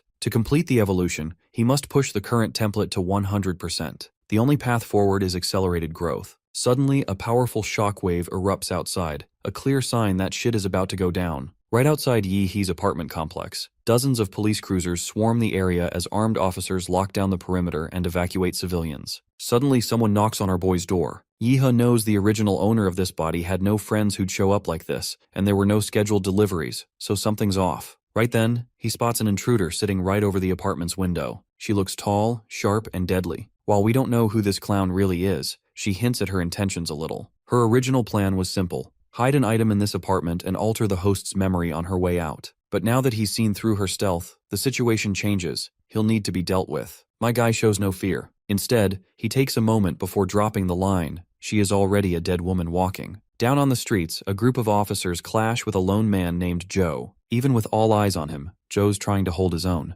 Getting cocky, he ignites the forbidden blood-burning technique. But the bastard is soon humbled when my guy drops down from the air while fighting that freaky woman. Her nano-battle suit is now scorched black, which clearly means that our boy is giving her rough treatment. Turns out, these two freak shows are accomplices, and the woman announces to her accomplice that she has hid the item, so they should retreat. Before the police can restrain the criminals, a smoke bomb detonates. Thick white fog floods the street, and by the time the fog lifts, the targets are gone, vanished into the sewer system without a trace. Just when these two think that they have finally managed to shake off the threat, my guy arrives there. Yeho wants to know why the lady who broke into his house still hasn't offered an explanation. Joe shouts at our boy, demanding to know how he managed to track them when even the elite forces couldn't. But Yehe doesn't owe them an answer. In reality, our boy was able to sense the nuclear traditions the woman is exuding. When it's time to strike, he doesn't talk. Without further ado, he rockets forward like a missile. His fist is already in front of Joe. Once the punch connects, the energy rips through the bastard, slamming him into the concrete wall behind him, cracking it on impact as dust bursts out in every direction.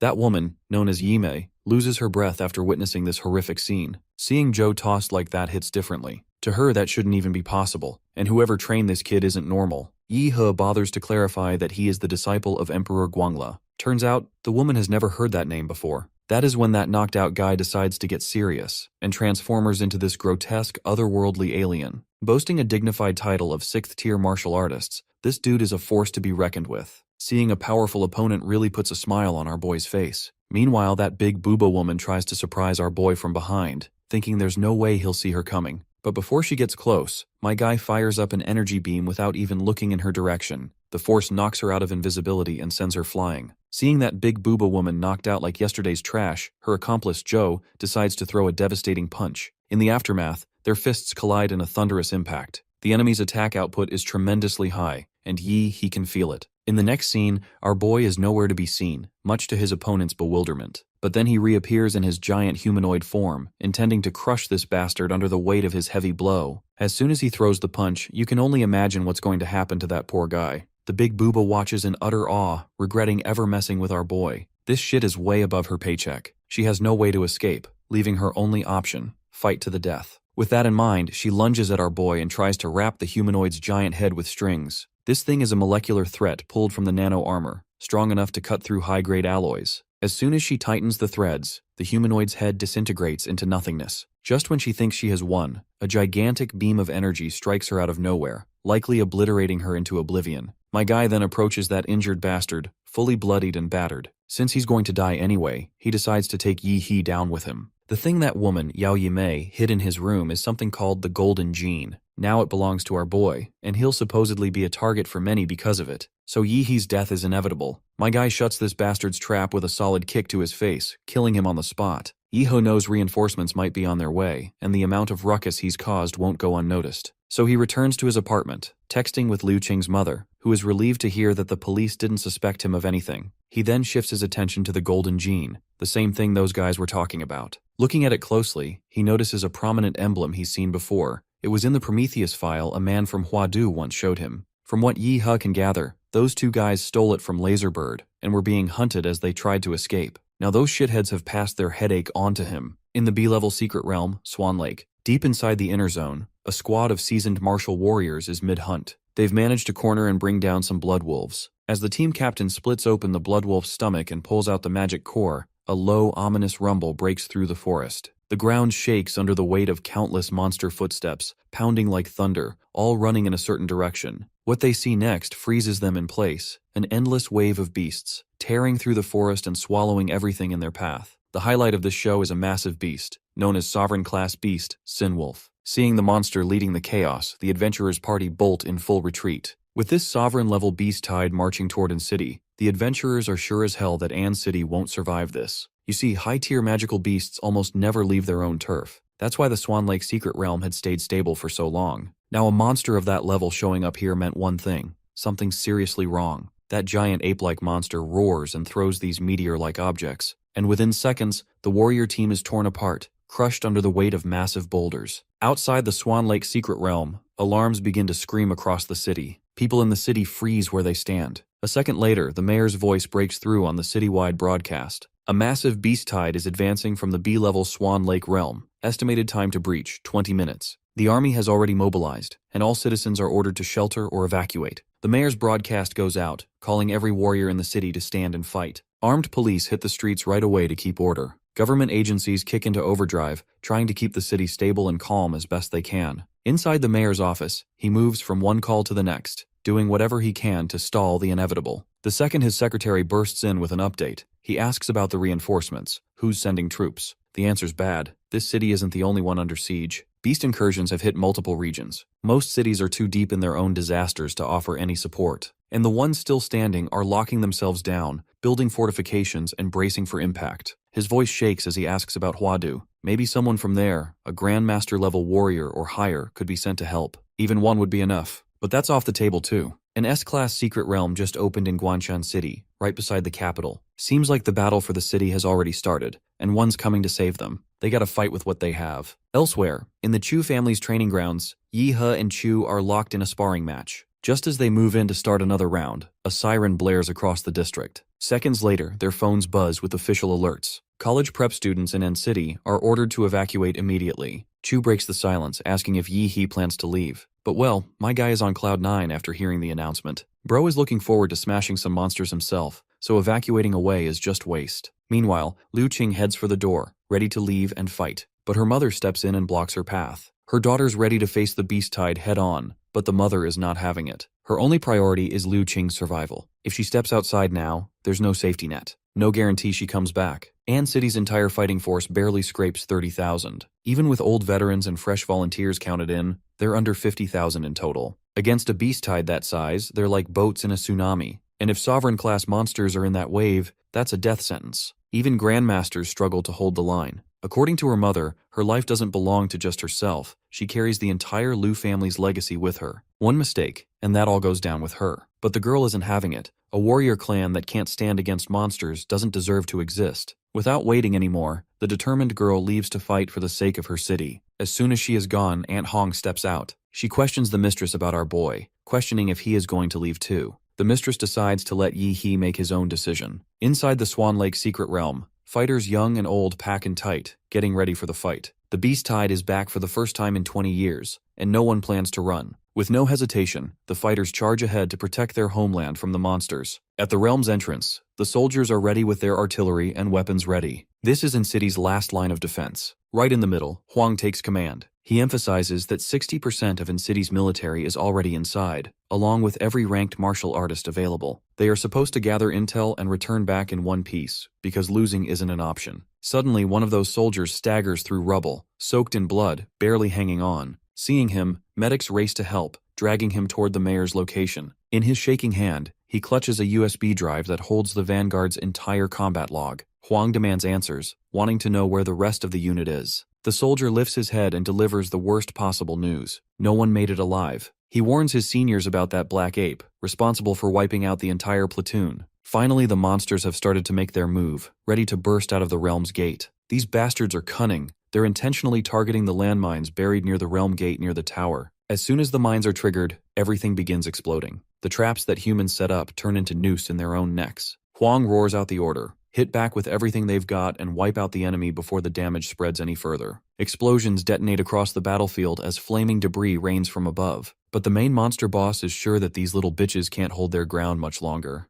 Let's cut to our boy, Aura farming while standing over the tallest building. He has grown fond of this city, so he isn't letting it turn into mush like this. With that in mind, he jumps off the building, activating his one of the monster templates, ready to join the fight. Meanwhile, the city is already breaking apart. Aerial beasts swarm down, flames spread through the streets, and overturned vehicles litter the ground in every direction. Chu is in the battlefield too, cutting down monsters left and right with his precise sword strikes. Xiaoling is also there, fighting the enemy. Suddenly, she notices a beast so massive that she remembers all too well who this monster is. This bastard is an elite-type monster, a force to be reckoned with. Chu is stunned when he realizes what they're up against. Just as the monster is about to smash everyone with his massive fist, my guy fires a huge energy beam, knocking the beast off its feet. While the attack is powerful, it's not strong enough to kill the bastard. Now pissed off, the monster swings its hand to attack the new threat. My guy remains unfazed, radiating dominance over the creature sprawled beneath him. Bro's smile is so wicked that even the monster looks confused, like, what the fuck is wrong with this dude? In a matter of seconds, my guy makes his move and unleashes an attack so devastating that the monster disintegrates into an unrecognizable mess. From nearby, Chu and Xiaoling watch in stunned silence. Yi He then turns to his friends and gives Chu a direct order to hold the line.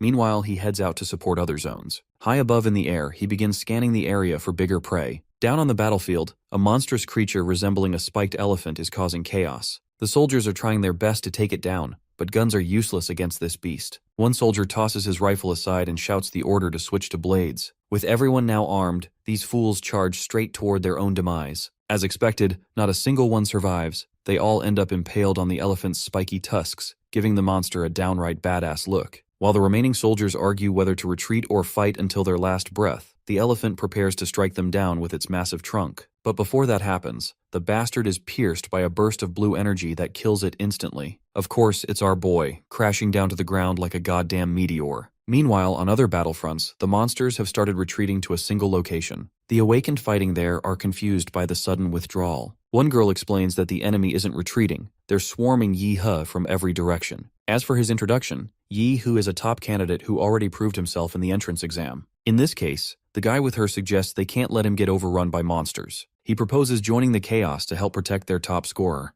An City's martial artists have another challenge they need to overcome. A Lord-class beast has appeared and has locked onto Yi He. They are prepared to protect the pride of An City no matter what it costs them. They believe they are the saviors of humanity, and as heroes, they must hold the rear line, the only line that's keeping the residents of An City protected from the behemoths. Mayor Huangqing is also protecting his people from within the boundaries of the city using his signature Earth Vein seal. He's aware that his seal won't stop all the primal beasts, and their focus should be on eliminating the sovereign beasts. Suddenly, a monster climbs up the Earth Vein seal and jumps at him, but he reacts quickly and scorches the low-tier beast into crisp before it could even reach him. Once again, another behemoth appears, a fourth tier, King Species, Lord Class, Mounting Crushing Python. This beast is Blood-Eyed Black Ape's strongest mount, and its arrival on the battlefield only indicates that the ape must be getting nervous. The beast unleashes Mountain Crushing Dominator Hammer, one of its special abilities to bury its opponent in rubble and wreckage. However, Mayor Huangqing emerges from the wreckage unscathed and reveals that he already knew his enemy was good at Earth-type attacks. He then retaliates with Burst Martial, Serpent Surge,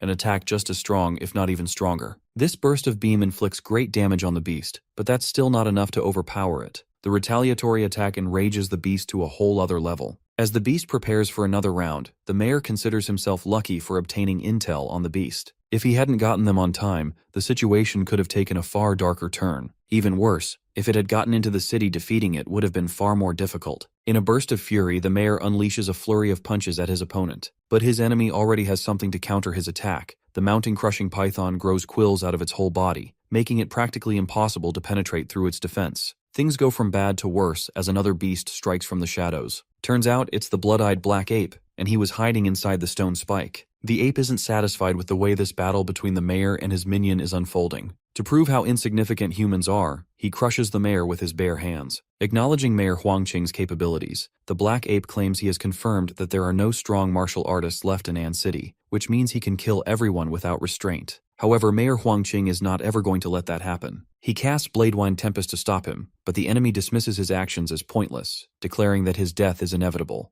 The ape further adds that he no longer has a natural enemy in this field. This has become a game for him. He wants to make humanity drown in fear and despair. The Bladewine Tempest unleashed by the mayor makes no difference. The caster himself admits that it was fast, but unbelievably weak. In his second attempt, the mayor does the exact opposite. He shoots a powerful attack, but it's so slow that the enemy dodges without even breaking a sweat. After the mayor's multiple failed attempts, the ape decides to demonstrate the best of his strengths. Once he closes the distance between them, he throws a jab at him, which the mayor surprisingly absorbs as if it were nothing. Huangqing shoots him a fearless look and angrily tells him that he's miscalculated things because he's an arrogant beast. The mayor then lifts him in the air using his blood-forbidden technique. This is the moment when the beast discovers that he's been lured into a formation that was laid out by his enemy in advance. To end this fight, the mayor casts Earth Vein Seal, but it's several times more intense than the ones he had shown before. The ape concedes that his enemy plans to bury him underground, which sounds naive to him. He lets the mayor know that the moment he falters, he will obliterate every human here. Grinning, the mayor shows her the surgical scars he has on his chest, revealing that this isn't a backup plan, but a hymn to humanity and courage. He then starts striking his chest where his heart is. Confused, the enemy asks him what he is doing. He reveals he buried An City's only nuclear warhead beneath the battlefield before this war intensified. The trigger is implanted in his heart, and if it stops, the warhead detonates. However, the enemy assumes he is bluffing because no one would bet their life on something like that. The mayor states that as the mayor of An City, he would never walk away from this. After all, he made a promise to his people that he would serve them. Now, with his life flashing before his eyes, he feels he's done enough. He finally closes his eyes, embraces death, and stops his heart, triggering the nuclear warhead's detonation. The explosion is so insanely massive that the martial artists on the front lines hear it loud and clear. Before this explosion that birthed a towering cloud, the martial artists received an evacuation signal. Now, as they witness the battle's end, they stand in complete silence. The explosion from the nuclear warhead erased an enormous portion of the city from existence. The mayor went all out to pull this off, but even destroying a big part of the city wasn't enough to kill the evil black ape. The black ape starts regenerating, and after twisting and reshaping, it transforms into something even more terrifying, though not very powerful. He couldn't believe he had almost been eradicated by a human. Enraged, he decides to slaughter every last person in Ann City most brutally. However, his fight with the mayor has weakened him, and since he can't continue, he decides to return to the Sin Domain, the realm where the beasts come from. He plans to return once he has recovered his blood and chi. As he is about to leave, Yi-He appears and calls him out from behind, asking him where he is headed. The black ape remembers him as one of the greatest threats and acknowledges him as a terrifying prodigy. Aware that he's too late, he calls it a shame, though he's so ready to fight and win against him. Yi-He unleashes Radiant Energy Blast Fist, confident that it's going to be enough to defeat his opponent. However, his enemy emerges from the smoke unscathed and calls this moment a perfect chance to kill him. The top scorer tells him that if he had taken the chance and had escaped, he would have survived his mini-nuke, but now he can't evade what's about to come. This mini-nuke of the top scorer is so impressively huge that the evacuated martial artists deduce it was another trap set by the mayor. The nearly scorched-to-death black ape glances at Yi-He, now in his armored titan form, and calls him a monster. The beast calls him more beastly of the two, because not even king-rank beasts carry an aura like his. The top scorer declares that he's nothing like them, and then begins throwing successive punches at the enemy. Though weakened, the enemy still manages to evade his attacks impressively. He tells him that there's no point in running, which only fuels his rage, prompting him to warn that he's not to be underestimated. Once again, both sides clash with full force, neither willing to back off. But in the end, the top scorer emerges as the victor, ending this fight with minimal damage received. He acknowledges the blood-eyed black ape's sovereignty, admitting that this fight wasn't easy for him even in his armored titan mode. What's more, the ape managed to injure his arm, though he's already healed it by now. Despite wielding inhuman strength, it still wasn't enough. The enemy reveals he went all out on his last strike, and since it failed to bring down the prodigy, he's now certain he can't win. With that, he starts running for his life. However, Yi-He is not going to tolerate that, not after Mayor Huang Qing's sacrifice. He shoots the Radiant Pulse Strike to kill the evil ape, but the latter manages to evade his enemy's attack. The evil ape dove underground to act dead, but this only means one thing: it's afraid of death. Since it's gravely wounded, Yi-He thinks it's his best shot to hunt it down. He discovers that the beasts like his enemy can suppress their life force completely, and thinks that if he had found it a little sooner, Mayor Huang could still be alive. But since he is injured, and his stealth won't save him, even the faintest trace of his life would give his position away. Just as he's thinking about his enemy's life force, he suddenly senses it in the distance and starts firing beams at him. Before the ape's position got exposed, he was very close to reaching the Sin Domain's entrance. He blames the deceased mayor for his coming failure, and in the blink of an eye, he finds himself plummeting into the air. In his last-ditch efforts, the evil ape starts burning the last of his core's power, intending to take his opponent down with him. With his core's remaining power unleashed, he recovers one of his arms and jumps at the top scorer with a suicidal attack. When the two sides clash, they both sustain a great deal of damage. In this collision, both lose their dominant arms, the one they used for their ultimate attacks. Just as Yi-He believes he has destroyed the enemy, his head begins to spin from a sudden mental attack. He guesses that another beast might be inbound. When he looks behind, he catches a glimpse of countless limbs peeking out of the ground, pulling the ape out of sight. Soon after, the limbs start growing out of his giant's joints, jamming them to the extent where he's unable to move them. The top scorer smiles, realizing that this is what the evil ape is pulling to stop him, which is never going to happen. He activates Wicker Flame Howl, a spell that allows the giant to unleash flames 1,000 degrees hotter. Meanwhile, being pushed by the limbs, the black ape gets very close to reaching the entrance of the Sin Domain. However, despite making it this far, he's not escaped death yet as the flames are closing in. He panics seeing the literal death following him, and in that critical moment, the limbs that were carrying him towards the Sin Domain's entrance begin to merge to form a face. Soon after, these limbs shape themselves into a colossal creature with female-like characteristics, and witnessing such power, he wonders if he's seeing another sovereign. If this is its true form, he thinks he will be done for in a second. This newly emerged sovereign opens its eyes and screeches so loudly that the scream echoes in his enemy's head, even when he has muted the giant servant's auditory system. Yi-He is consumed by rage. He can't just stand by and watch the monsters leave after everything they have taken. He goes back to his usual crazy self, flips off the sovereign, and then triggers a nuclear warhead. The explosion is so immense that it fractures the secret realm, leaving the martial artists outside the battlefield doubtful of the mayor's victory. Even though they know that odds are against them, they still cling to hope. The invasion from the secret realm came to a standstill. The martial artists swept through the city, wiping every last beast that remained. The Ant City won, but at the cost of 80% of its protectors. Later, when he wakes up at the site of the nuclear detonation, he realizes that he has lost track of time. He recalls concentrating whole of his nuclear power in his core into the giant servant for that massive explosion. But the atmosphere here is still ravaged by radiation and remnants of atomic force. This battle was a bloodbath. He had to blow himself up multiple times to finish this job before that brute could drag it back. He admits that he was no match for a sovereign-class beast, not even when he had the infinite monster template activated. He thinks he was lucky. He emerged as the victor because he had the time, terrain, and luck on his side. Having no idea when he will unlock his next template, or if it will be a gold tier, he concedes Star Thunder Titan template is still his best shot at his peak combat power. To achieve that, he needs high-grade plant-type monster cores that are compatible with the fusion template, especially blue, purple, and gold ones. Additionally, he's also thinking about mastering the Xuanhuang martial arts. If his template can adapt to the martial rhythm field, body refinement is key. Xuanhuang techniques develop more slowly than template abilities, but their potential is higher. He believes that's the reason he was brought into this world. It's been a month since the An City crisis, and the city has already built a statue to commemorate the death of Mayor Huang Qing.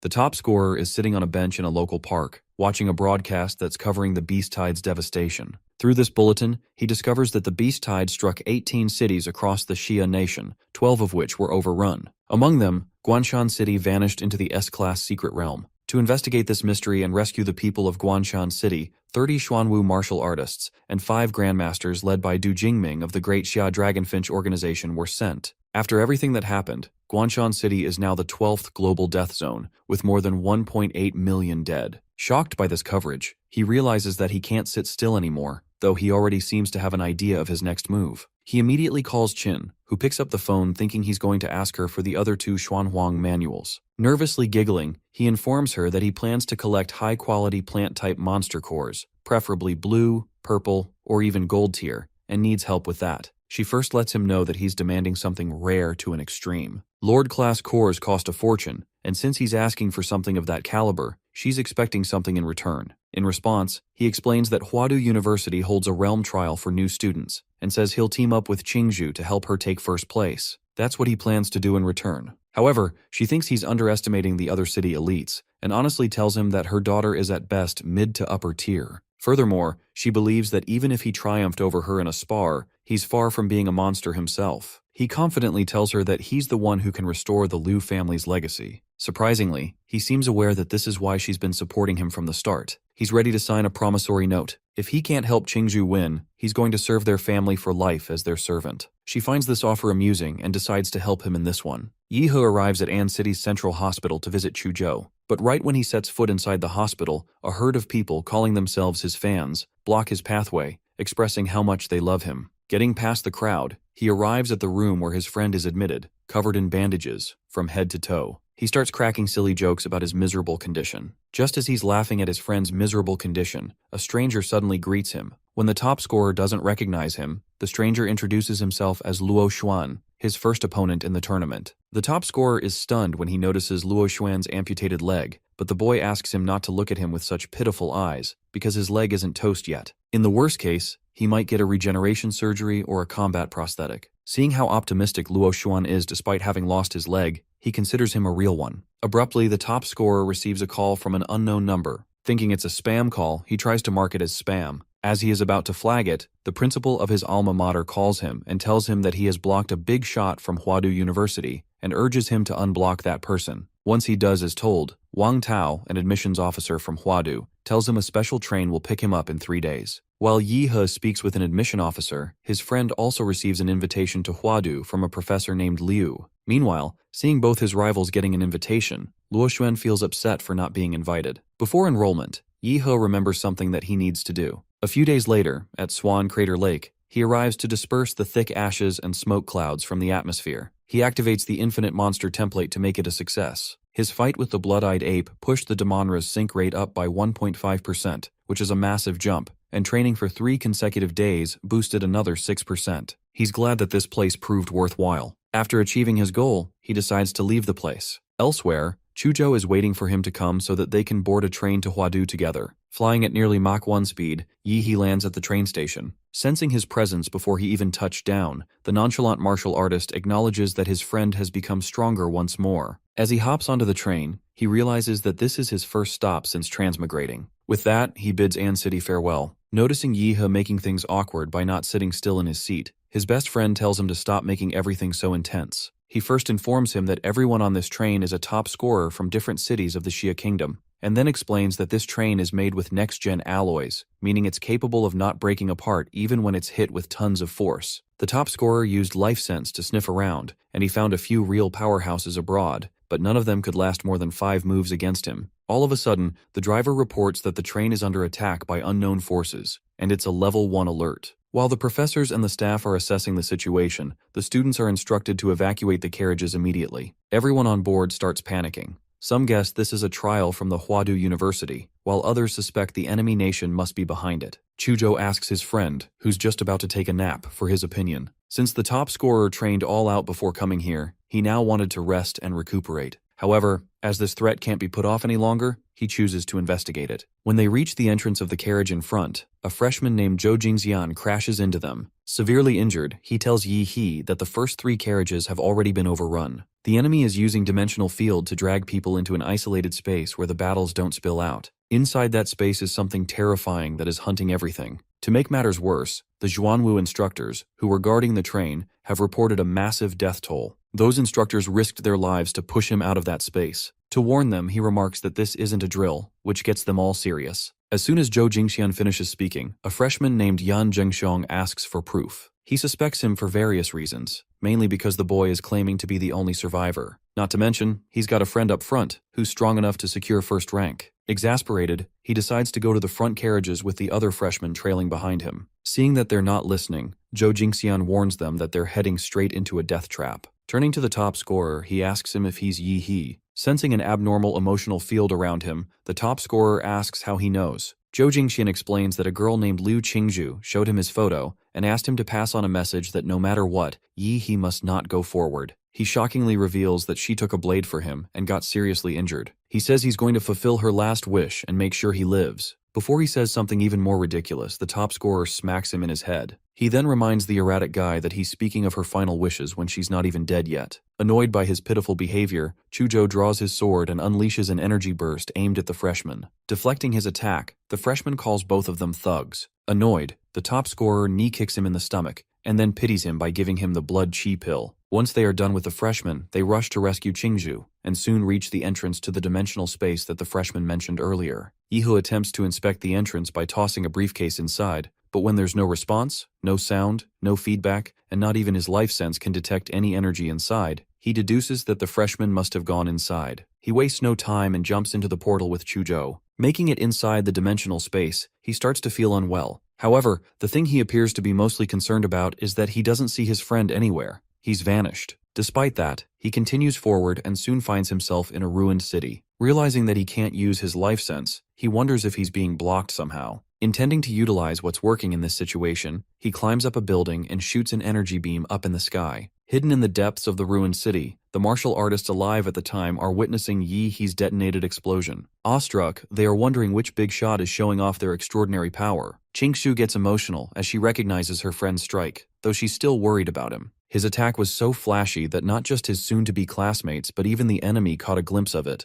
The enemy appears to be wearing a pig mask and is equipped with a machete. The top scorer wastes no time and immediately jumps at him, but the enemy takes his nuclear fist head-on without even flinching. The enemy retaliates by stabbing him with the weapon, which turns out to be ineffective due to Yi He's super regenerative ability. He grins as he speaks about his healing, letting the enemy know that his muscles alone can jam his blade. He's surprised by the enemy's weapon. It can cut through his defense like it's paper. He grabs the enemy's jaw, forces his mouth open, and blasts a magic burst ray from his mouth into the enemy's, successfully ripping his head off. Inside the mask, he finds a pendant and wonders if this is a Huadu trial that requires securing the loot. He guesses that the masked guy's weapon must be reinforced with a high-level martial artist's chi. It was unbelievably sharp up until the chi faded. Curious about the pendant he's just found, he assumes his task is to hunt down more pig-masked enemies and snatch their pendants from their helmets. Just as he starts thinking he's in a battle royale setting, another enemy ambushes him from behind. Although he's able to detect the enemy's presence, he's still caught up in its attack. Even so, the low-level attacks don't harm him, and in the next moment, he unleashes the armored Zodiac unit to fight back. He goes all out against the new threat, taking down an entire building with a single shot. Since everything happened unusually fast, he wasn't able to see the enemy's face and is now curious. Closing the distance, he confirms that it's indeed a rabbit-themed mask, Zodiac-themed. When Yi He attempts to strike again,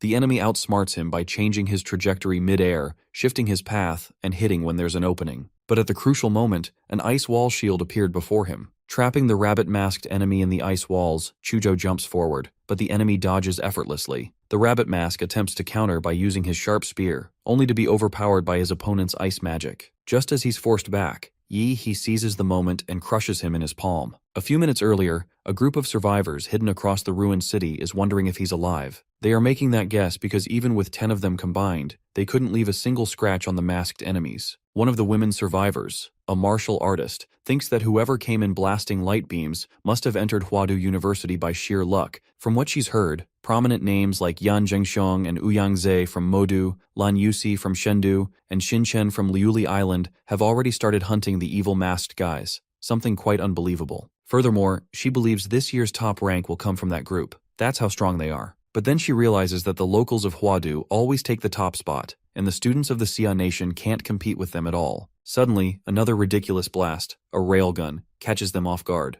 Spectating the blast from another area of the ruined city, a few of the strongest freshmen mentioned earlier concede that it was likely triggered by a fellow freshman. Ouyang Zhe, an elite from Huadu, is curious to find out that someone outside the Huadu elites possesses such power. Between him and Zhengxiong, they have already collected the rat, dog, monkey, and horse pendants, and Lan Yusi of Chengdu most likely has collected the goat pendant. Xin Chen from Liuli Island has the snake pendant, and Qingzhu, who seems to have joined forces with them, killed the minotaur and snagged the ox pendant. Assuming these masked ones follow the zodiac pattern, only 5 pendants remain: pig, rabbit, rooster, tiger, and dragon. However, the dragon-masked fighter is like an unkillable boss, a guaranteed death encounter that they can only flee from. He's sure that whoever fired the blue beam must have at least a few pendants. Furthermore, he believes Xin Chen and Lan Yusi will get drawn there too. With that, this game is entering its final stage, and if they want to win, they must steal from others. Elsewhere, Chuchu notices the boar pendant in his friend's hand and asks him about it. Yi He explains that before he got here, he took out a warrior with pig mask, and they pulled this pendant from its very head. He seems to have figured out how this trial ends, collecting every zodiac pendant hidden in the masked guys. His friend also understands that they are proactively hunting down the masked ones. The top scorer tells him about another masked enemy he encountered earlier on a rooftop,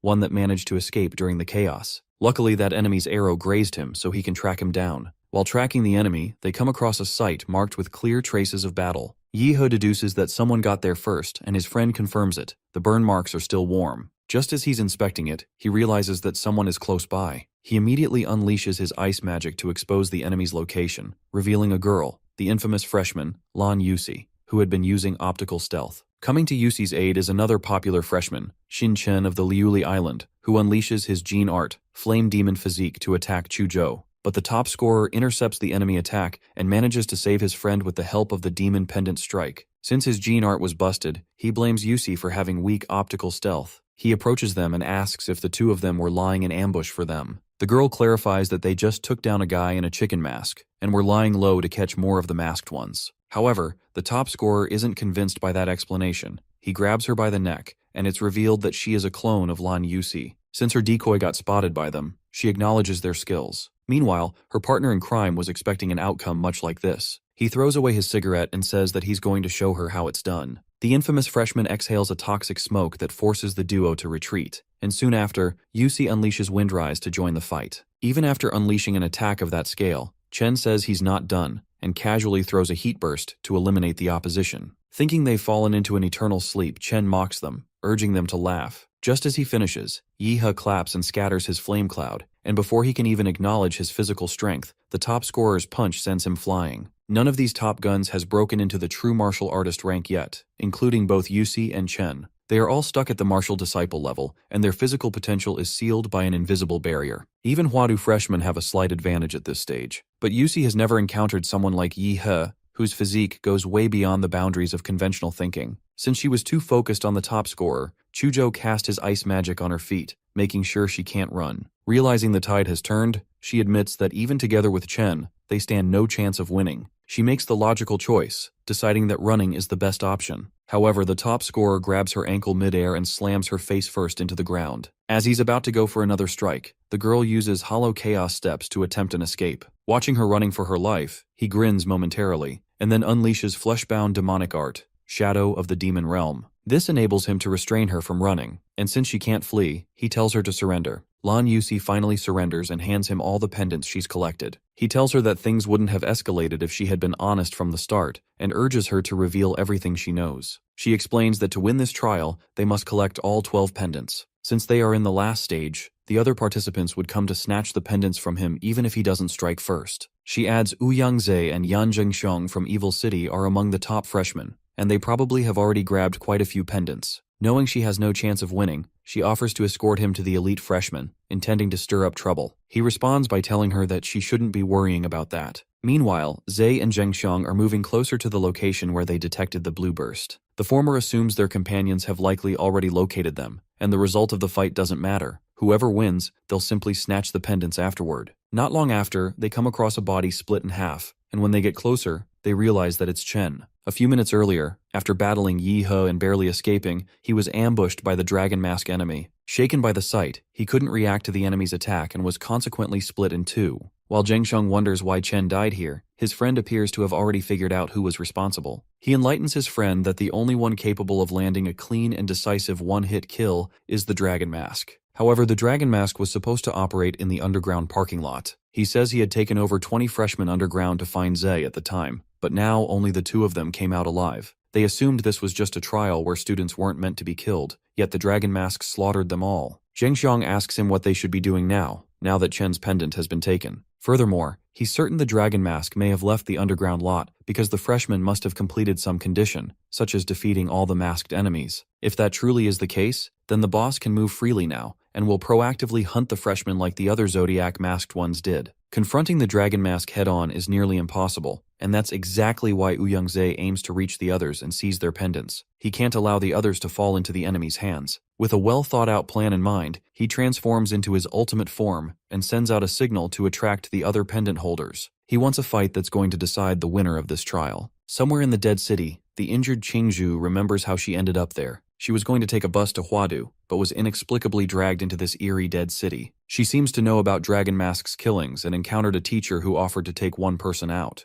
However, she can't leave without her friend. Lacking the strength to search for him now, she's still certain he won't lose to anyone given his immense brute strength, so long as he doesn't face Dragon Mask. She suddenly gets a tingling sense that someone else has discovered her, conceding that some other party has spotted her presence and will come to snatch the pendant from her. Even though she doesn't care much about that, she has a feeling that her counterfeit fiancé needs those pendants. Right now, she could only think of luring the enemy over there. Turns out it was Z's signal that exposed her. Watching from above, he notices that the figure below is Qingzhu. She appears to have the ox pendant, and he also realizes that she's luring him into the underground parking lot where Dragon Mask awaits. He considers her a fool, since Dragon Mask has already left and there's nothing left in the lot. Asking Zhengxiong to wait for him there, he goes after her to catch her. Chasing after Qingzhu, he calls her out, saying she can't run. Just as he's speaking, he senses a sinister energy. Frightened, he looks around and spots the silhouette of Dragon Mask, something impossible, since Dragon Mask should have been pursuing the other pendant holders. Sensing the enemy's killing intent, he wonders if his targets are actually the ones carrying the pendant. Since he's got 4 pendants, he's certain the Dragon Mask would come for him first. Unable to withstand the pressure, he admits he was overconfident and has now put himself in danger. Just as he's about to escape, the enemy drags him inside his domain. It's a technique that works when one makes eye contact with the caster, and Z was forced into it. Now that he's captured his prey, Dragon Mask strikes promptly. Elsewhere, Ihe and Chucho are confronting Zhengxiong. It seems the duo watched the signal from Zhe and pursued it. That's how they ended up here, coming face to face with him. The nonchalant martial artist tells his friend to let him take this one, simply because he wants to test his strength. To their surprise, the enemy overhears their conversation and suddenly charges at them. However, Chujo evades his strike with Ice Vein, only to be attacked once more. This time, though, he counters by blocking with the Wind Soul Severing Blade. Yan is proving to be a formidable opponent. He's fighting as one with his blade and is fearlessly pushing his opponent back. After exchanging a few considerably inconclusive successive punches, both sides begin unleashing bigger guns, magical beasts. Meanwhile, Yihe spectates their fight in complete boredom. Suddenly, Zheng Xiong picks up a distress signal from his best pal, causing him to grow anxious. Informing his opponent of the urgent business, he says that he must take his leave. But the top scorer has no intention of letting him walk away. He hurls an immensely powerful punch, catching him completely off guard. Hurled several yards back, he believes he was smacked down by a mere magical beast. The top scorer steps up to him, reveals that it was his doing, and complains about his awful shrieking. Zheng Xiong takes it as an ambush, but Yihe corrects him, saying it wasn't an ambush. His fist was simply faster than his thoughts. Enraged by how his enemy phrased it, he declares that he will kill him. And yet, barely 3 minutes later, he's lying flat on the ground, beaten to a pulp. Since he managed to last a whole 3 minutes against the top scorer, the latter tells him not to look so crushed.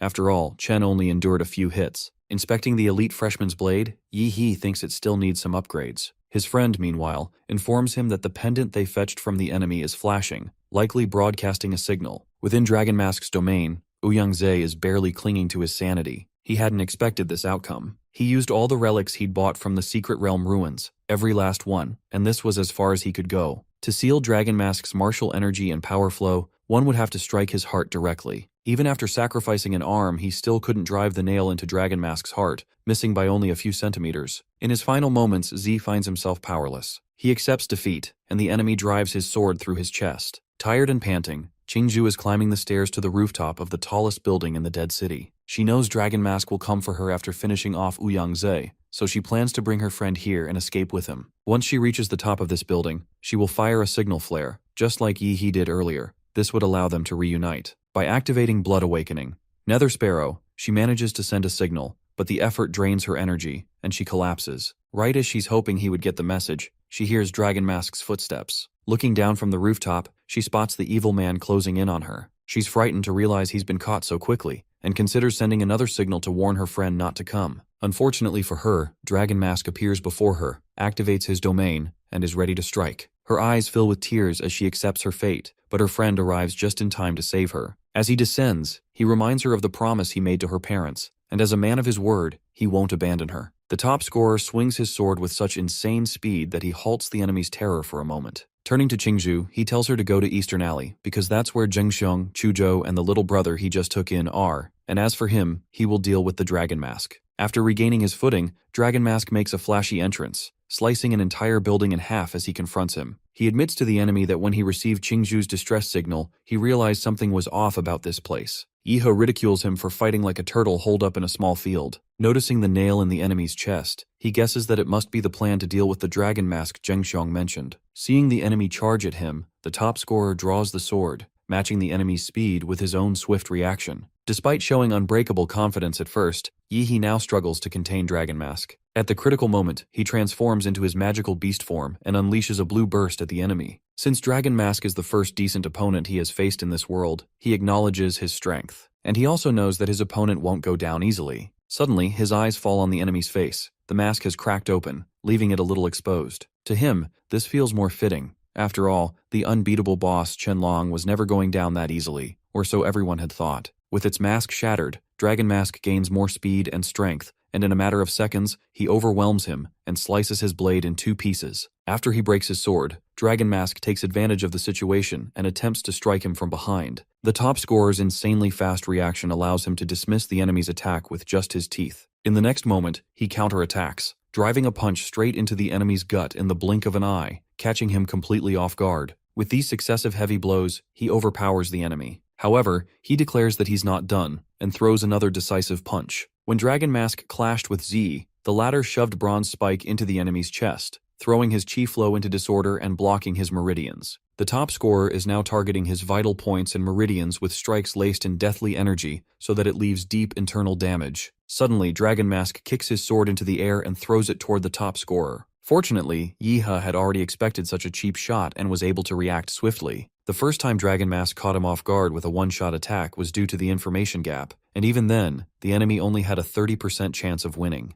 However, the fight isn't over yet, as the top scorer strikes back with 2 insanely powerful punches, one after the other. After making the enemy take 2 punches, the top scorer isn't done yet. He follows up with Mountain Black Fist, Black Flash. The attack hurls the enemy through several buildings before crashing into one. Yihe expected Dragon Mask to be stronger, but after clashing with him, he realizes the feared boss isn't so tough after all. Just as Dragon Mask is about to respond to his provocation, the top scorer targets his head, decapitating him. Now that he's slain the last of the Zodiac masked ones, he has obtained the dragon pendant and is considering ending the trial. Shortly after, the top scorer rejoins Zhengxiong, Chuzhou, Qingzhu, and others who had been secretly waiting for his return. Qingzhu wanted to accompany him herself, or at least have someone go with him, but the nonchalant friend of the top scorer tells her that other than Yi He, everyone would have gotten in his way. Looking back, she agrees with him. At that time, she was badly injured and unable to use her martial techniques. If she had accompanied him, she would have only distracted him. Noticing her lost in thought, he leans in closer and asks if he can borrow her ox pendant. Soon after, he collects all 12 zodiac pendants from everyone and arranges them in a random order. But when nothing happens, the nonchalant martial artist guesses that he must have placed them incorrectly. As they are trying to find what's wrong with it, Zhengxiong steps forward and informs them that the dragon pendant wasn't designed to be one of the masked hunters. It's a specialized hunter meant to eliminate pendant holders. In short, the dragon pendant is of no use if they want to clear the trial. Surprisingly, the pendants that hadn't reacted at first begin to shake violently upon making contact. Seconds later, a bright cloud forms in the sky and soon an eye emerges within it. The gigantic eye sucks the top scorer in, and he suddenly opens his eyes aboard the Huadu train. It's not just him. Every freshman aboard the train returns, even the ones who had died. Once everyone snaps back to reality, an announcement is made through the train radio. The train attendant, likely an instructor, first reveals that everyone was drawn into a magical illusion realm created by an artifact called Mirage Eye, and this was the first year's freshman trial for Imperial Capital University. Following this, another announcement is made, with the train attendant declaring Yihei, Qingzhu, and Chuzhou as the top rankers for collecting all the zodiac pendants. Furthermore, the top scorer will be receiving a special award upon enrollment for his outstanding performance. The freshmen are all stunned by the announcement. None of them expected an unfamiliar face to take the first place. The top scorer's system notifies him that he outperformed all freshmen in the trial, so he's rewarded with one template draw. This template turns out to be a D-Class Level 13, known by the name Vampire Rakud. Yi He celebrates drawing the Vampire Rakud, even though its bloodline ability isn't worth mentioning. Fortunately, the evolved form of this template possesses a time freeze ability. As he's busy celebrating, he's approached by Z and his friend,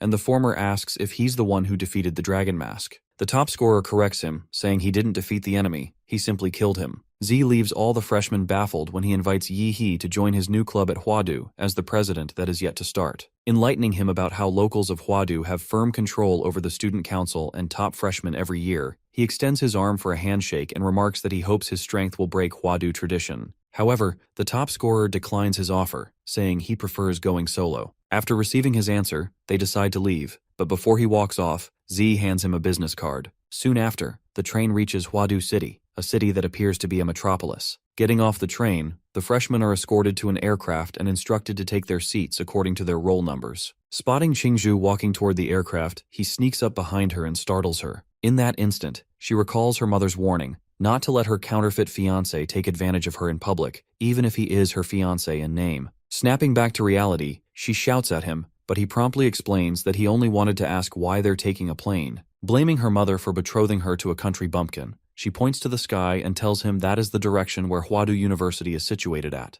A little later, after boarding the aircraft, he looks out of the aircraft at the breathtaking city of Huadu, awed by its revolutionary technology. As the aircraft passes through the electromagnetic net, he notices the detection range shrinking, making him realize just how prestigious Huadu University is. After the aircraft lands, he's issued an ID card and directed to the Maglev station, where a train will take him to his dormitory. Arriving at the Huadu dormitory, he proudly celebrates, unsettling other freshmen. Yihe's room is on the 42nd floor, Unit A3, while Chuzhou gets off the elevator on the 45th floor, Unit B7. Upon entering, the top scorer discovers his dorm room is a spacious 100-meter single room, something that feels like a dream. He also finds a fully equipped latest computer model and a massage bath in there, which further elevates his excitement. After jumping on a warm and cozy bed, he realizes that it's time to get down the business. For starters, he plans to max out the Vampire Rakud template. Back on the Maglev, he figures out how to use his student ID and log into Huadu's dedicated app's Huadu Pass. The Academy City's marketplace is accessible only with a Huadu Pass and operates exclusively on Academy points as its digital currency. Luckily, he converted over 30 million coins into Academy points at the bank. When he checks his phone, he discovers that 100,000 coins equal just 1 point, a complete daylight robbery. However, the Academy marketplace has serious goods, and there are also items that are not sold on the regular market. He labels this exclusive privilege, one of the perks of being a Huadu student. He plans to buy only a blood attribute magic core. Soon after, drones arrive to deliver his package, containing blue and green cores. Once he has eaten all the cores at once, his vampire Rakud template compatibility reaches 100%, but the price is a painful stomachache. Other than his stomachache, the effects of the template are incredible. Not only have his fangs grown sharper, but his fingernails have as well. All at once, a daring thought crosses his mind, and he plunges his sharp nails into his neck. After slitting his throat and coughing up blood, Yihee's vampire regeneration quickly becomes noticeable. However, his bodily mutation is secondary, though what truly matters to him is his newfound power, Crimson Calamity. Just a few moments later, when he goes to the Hwadu University dormitory training grounds, he summons a Rakud to train with. He orders the magical beast to go all out, and it responds by unleashing a surge of power that he struggles to withstand. Once he calls for the timeout, he enables Crimson Calamity, Time Freeze, which he's only able to hold for 5 seconds. Once he goes beyond the 5-second limit, his body starts to react negatively, forcing him to give up at 5.4 seconds. The original owner of the body could endure it for 5 seconds, but he feels fortunate to have surpassed that limit. The next morning, as he walks toward the athletic hall with his best friend, he finds himself disliking the sunlight, though it's nothing too serious. Chujo asks him if he's seen Hwadu University's new academic reform for the year. Since he was busy fighting Rakud last night, he simply remarks that he hasn't heard about it. The nonchalant martial artist explains that Hwadu University has changed its previous classroom-based teaching model and adopted a group mentorship system. That means each academic year, students will study under a main mentor, with assistant mentors supporting them. When Yihee says they need to find a mentor, his best mate tells him that everyone except him has to. He reveals that an announcement was made last night, and since the top scorer has collected all 12 Zodiac pendants, the institution is granting him the right to directly choose any mentor. Arriving at the athletics hall, they find the place to be crowded. While his best mate joins the queue, Yihee decides to take a walk. Since he can choose a mentor at will, he's not concerned about the timing of entering. Leaving the hall, he catches a strange scent of blood. He figures that if it were ordinary, it wouldn't be unusual, but this blood carries a hidden, ferocious intent, like an undersea of murder and sin. Following the trail of the scent, he ends up coming across a girl eating organs. Yihee is surprised to discover that a cute little girl is the source of a terrifying aura. Just as he begins to wonder if he might have mistaken her for someone else, she suddenly asks whether he's been using the flesh-binding demon prison.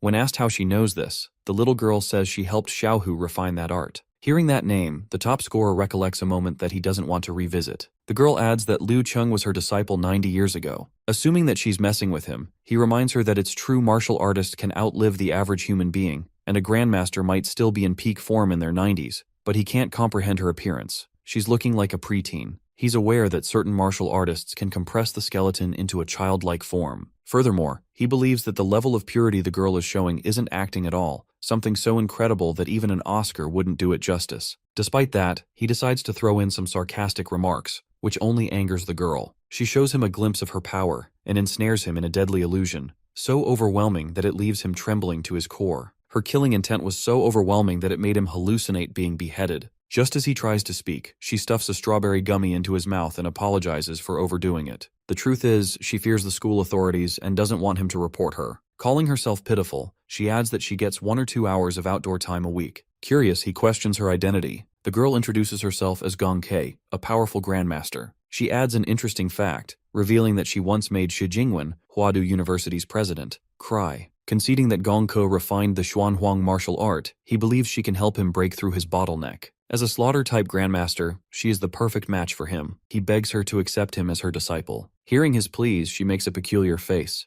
Inside the Hwadu University Gymnasium, the deans of all 5 Hwa University academies are serving as this year's new student mentors. If one were to become a disciple of any of them, they would be set for life. However, it's very unlikely that they would waste time on nobodies like them. All the freshmen believe the deans have nothing to do with them. The truth is they're here for the top scorer, who has completed the Zodiac trial. What the new students don't know is that the Zodiac trial was streamed live, with every teacher at Hwa University watching. Ever since the train broadcast at the start, the faculty was evaluating how each student handled an unprecedented crisis. This was made possible with the help of AI, which analyzed micro-expressions and reaction patterns. Each student's response was scored, and those who charged into Zodiac City unprepared received poor marks. Expectedly, Yihee was the only student to receive the highest score across the board, but even that wasn't a feat that impressed the deans. What truly shocked them was that the top scorer managed to slay a boss that wasn't even meant to be fought, the untouchable certain death boss, Chenlong. This boss was a battle model designed by Manhwa, the national-level supercomputer, trained on the data left behind by Fu Hongsheng,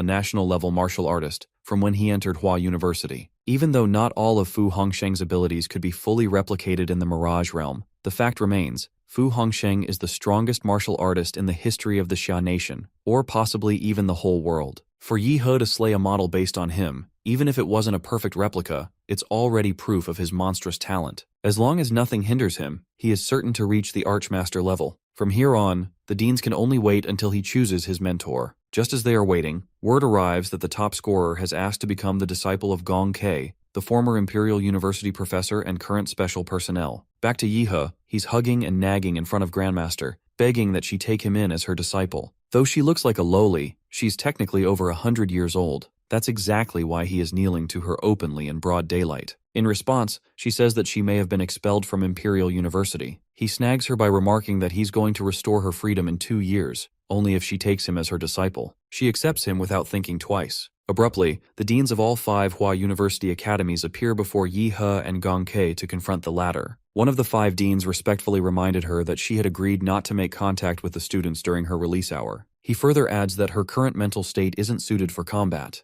Everyone dean there wants her to return home immediately. Gong Ke asks the top scorer for his name, then tells him to follow her. Following Grandmaster Gong Ke, the duo arrives at the Huadu Research Institute, her place of residence. She explains that this place has been her home mainly because she had issues and kept hurting people. She adds that in recent years she has learned to control herself, so now she's granted occasional liberties. His corny comments make her realize that he's got an odd way of thinking. As they are stepping towards the hallway, he notices how narrow it has become. She responds that it is how it is because only she's supposed to walk through it. When he notices a timer outside the door, he asks her what it is for. Just as he brings up the countdown, she rushes toward her room and tells him to follow her inside. While running, she explains that every time she leaves, that clock starts ticking. If she doesn't get back in time, the alarm goes off directly in the Huadu headmaster's office. If that happens, she would be hunted by the university. Barely making it inside on time, Yi He notices that his martial energy cannot gather properly outside his body. This indicates that all martial arts techniques will be significantly weakened here. Gong Ke calls this institute her confinement cell, because to stop her from escaping, Xu Jingwen and his crew built her this massive 3-level house. It's stocked with everything, from entertainment to training rooms. Everything she could want lies right before her. What's more, layers of high-powered magnetic suppressors are in place to disrupt martial energy, in case she tries to break out. While she views the institute as a cell, the top scorer considers it a luxury suite. Elsewhere, President Xu Jingwen is informed through his phone that Yi He has become a disciple of Gong Ke. The president tells the person on the other end of the phone that their goal is not to raise a pack of mid-tier talents. They are raising someone who can shoulder the future of Xia and all humanity. When a true genius appears, their job is to fully support them. He wants the top scorer to train under Gong Ke. With the special training camp for local freshmen nearing its end, Yi He will serve as the whetstone to sharpen those fledgling blades. Afterwards, he's informed that Gong Ke has returned to the confinement zone on time, and that everything remains stable. However, predictive analytics still label her as dangerous, even with someone accompanying her. The president calculates the top scorer's chances of survival and concludes that they are slim at best. The special class combatants are either death row convicts with incredible strength or martial artists who have uncontrollable power. Their freedom is restricted during free time, but when Xia faces a true crisis, they are deployed to the front lines as national-level weapons. He hopes for the new generation to grow fast.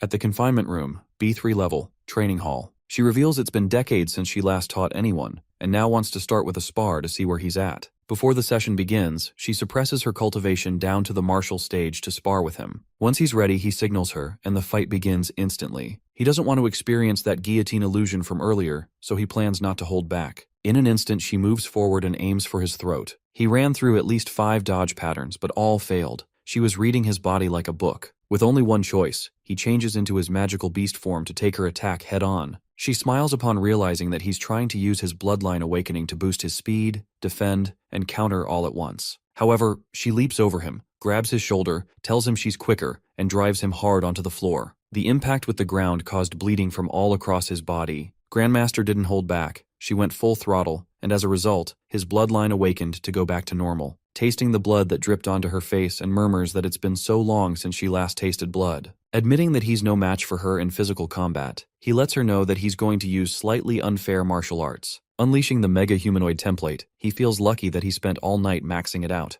Grandmaster, meanwhile, is also astonished by his technique. Even though he's still at the martial disciple stage, she feels as if she's facing some kind of monster. she declares that it's her turn to get serious. When both sides clash with equal forces, Yi gains an advantage by unleashing ancestral humanoid form, armor plate humanoid. His direct punch is intercepted by her spiral smash fist, shattering parts of his armor plate humanoid. He's agitated, conceding that she tore through his armor plate humanoid body, which is flesh-forged armor with defense dozens of times stronger than the mega humanoid. Even with all his vital signs suppressed, she still senses him and lunges straight at his face, the area of the armor plate humanoid's body where he's hiding. However, he activates split form, meteor humanoid right on time, launching quills from his body. But before the quills reach her, she shifts her trajectory and falls back. Having pushed his master back, he prepares another strike and challenges her to try cutting through his next attack. Just when he finishes speaking, he once again falls into a hallucination, back in the same place as before, unable to break free from the guillotine. In an attempt to break free, he summons Zawarudo. He realizes he pushed Grandmaster too far, and now she has dragged him into her domain. He's also aware that this isn't the real world, it's a mental illusion formed by her bloodlust. To break free, he also needs to fight back with sheer mental force. Moments later, he opens his eyes to find himself by her side. He guesses she must have violently ripped him out of the humanoid form by force. What's more, she shattered the hardened outer layer that had crystallized to shield his true body. However, that's not something a martial disciple should be capable of, which suggests that she must have cheated. In response, she argues that she fought fair and square, though she used a little more strength than she meant to. She admits she sometimes misjudges her own power during the first few strikes. But when her eyes meet his, it's clear from Yi's gaze that he refuses to accept that. While crying, she promises that she won't cheat next time. Though she's had fun for the first time in decades, and now she doesn't want him to leave her. While telling her to stop crying, he reassures her that he won't leave. He points out that he worked hard to become her disciple. It wouldn't make sense for him to leave. Afterwards, she says that she has a good sense of his strength. Even though he is nowhere near her level, she acknowledges that he's a gifted one. Now that they can train, she asks him what he would like to learn. He responds that he wants to learn advanced martial techniques and understand how she cut through both lightning and his humanoid's arm. She refers to that move as slashing and claims that it's hard to teach. She adds that one would get a feel for it after cutting enough things. When asked what kind of feel, she explains it is called the line. Whether it's the human body, a magical beast, or any object, there's always a precise point of entry, a line that can be cleanly severed. It seems to him that Gong Kei's style differs from Qianlong's, even though the latter also focuses on slashing. If Qianlong's slash is all about overwhelming force and piercing sharpness, then Grandmaster's slash is like a butcher with perfect precision. Since learning slashing is a complicated process, she recommends that he become a martial artist first. Without a solid martial foundation, he isn't even qualified to learn most of the techniques. She suddenly asks him if he knows the difference between martial disciple and martial artist. Seeing that he's clueless, she tells him it's more than just physical improvement, it's about the mind as well. Compared to disciples, martial artists gain a critical new ability, inner vision.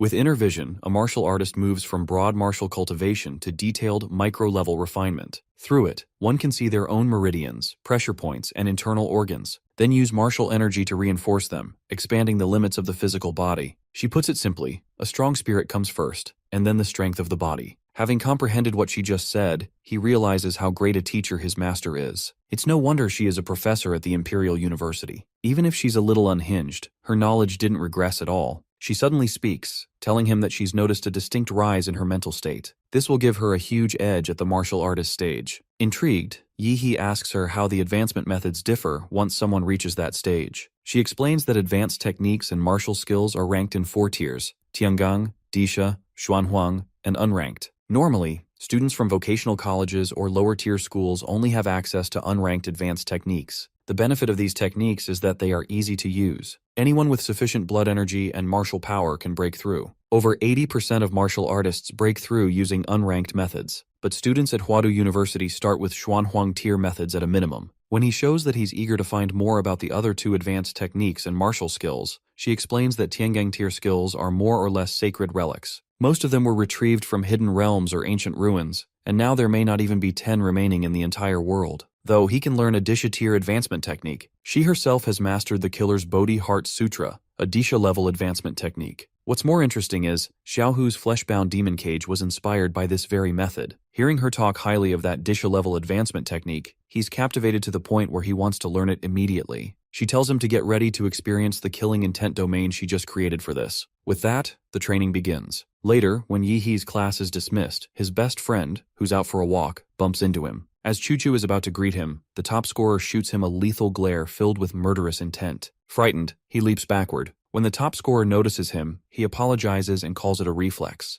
Taken aback by the killing intent from before, he asks him what it meant. About 10 hours ago, in the illusion realm, Yi He was fighting a horde of zombies. Gong Qi commands him not to use any martial skills or powers. He must rely only on the blade in his hand. However, when he mentions that he's not optimistic about a great deal of zombies, she explains that the point is to let his body remember the sensation. This would help him to get accustomed to the feeling of slicing skin and splitting bone. Furthermore, he can train his muscle memory so he can instinctively locate the kill line and strike better. Once he starts slashing down the zombies, his master is surprised by his remarkable swordsmanship talent. It's dangerous to train inside her Dishatir technique, and most martial disciples aren't even qualified to attempt it. It's thanks to Yi He's abnormally high mental stats. Otherwise, the killing intent alone would have devoured him. She now understands why Shi Jingwen calls him the rising star of Huadu. The next morning, he already feels tired from just a single day of training, but he now understands why this is considered the best university in Xia. While he's taking a bath, Qingzhu calls to tell him that her mother has sent over what he asked for. It's now with her. She adds that her mother also wanted to thank him for helping her daughter secure first place in the freshman team trial. He replies that he'll drop by her place to pick it up soon, but she assures him that she will just send it over by drone. Following that, he gets her to reveal that Dean Bai had taken her as a disciple just because she thought Qingzhu had potential. When she asks him who he got as his mentor, he chooses not to reveal that he turned down 5 deans in a row.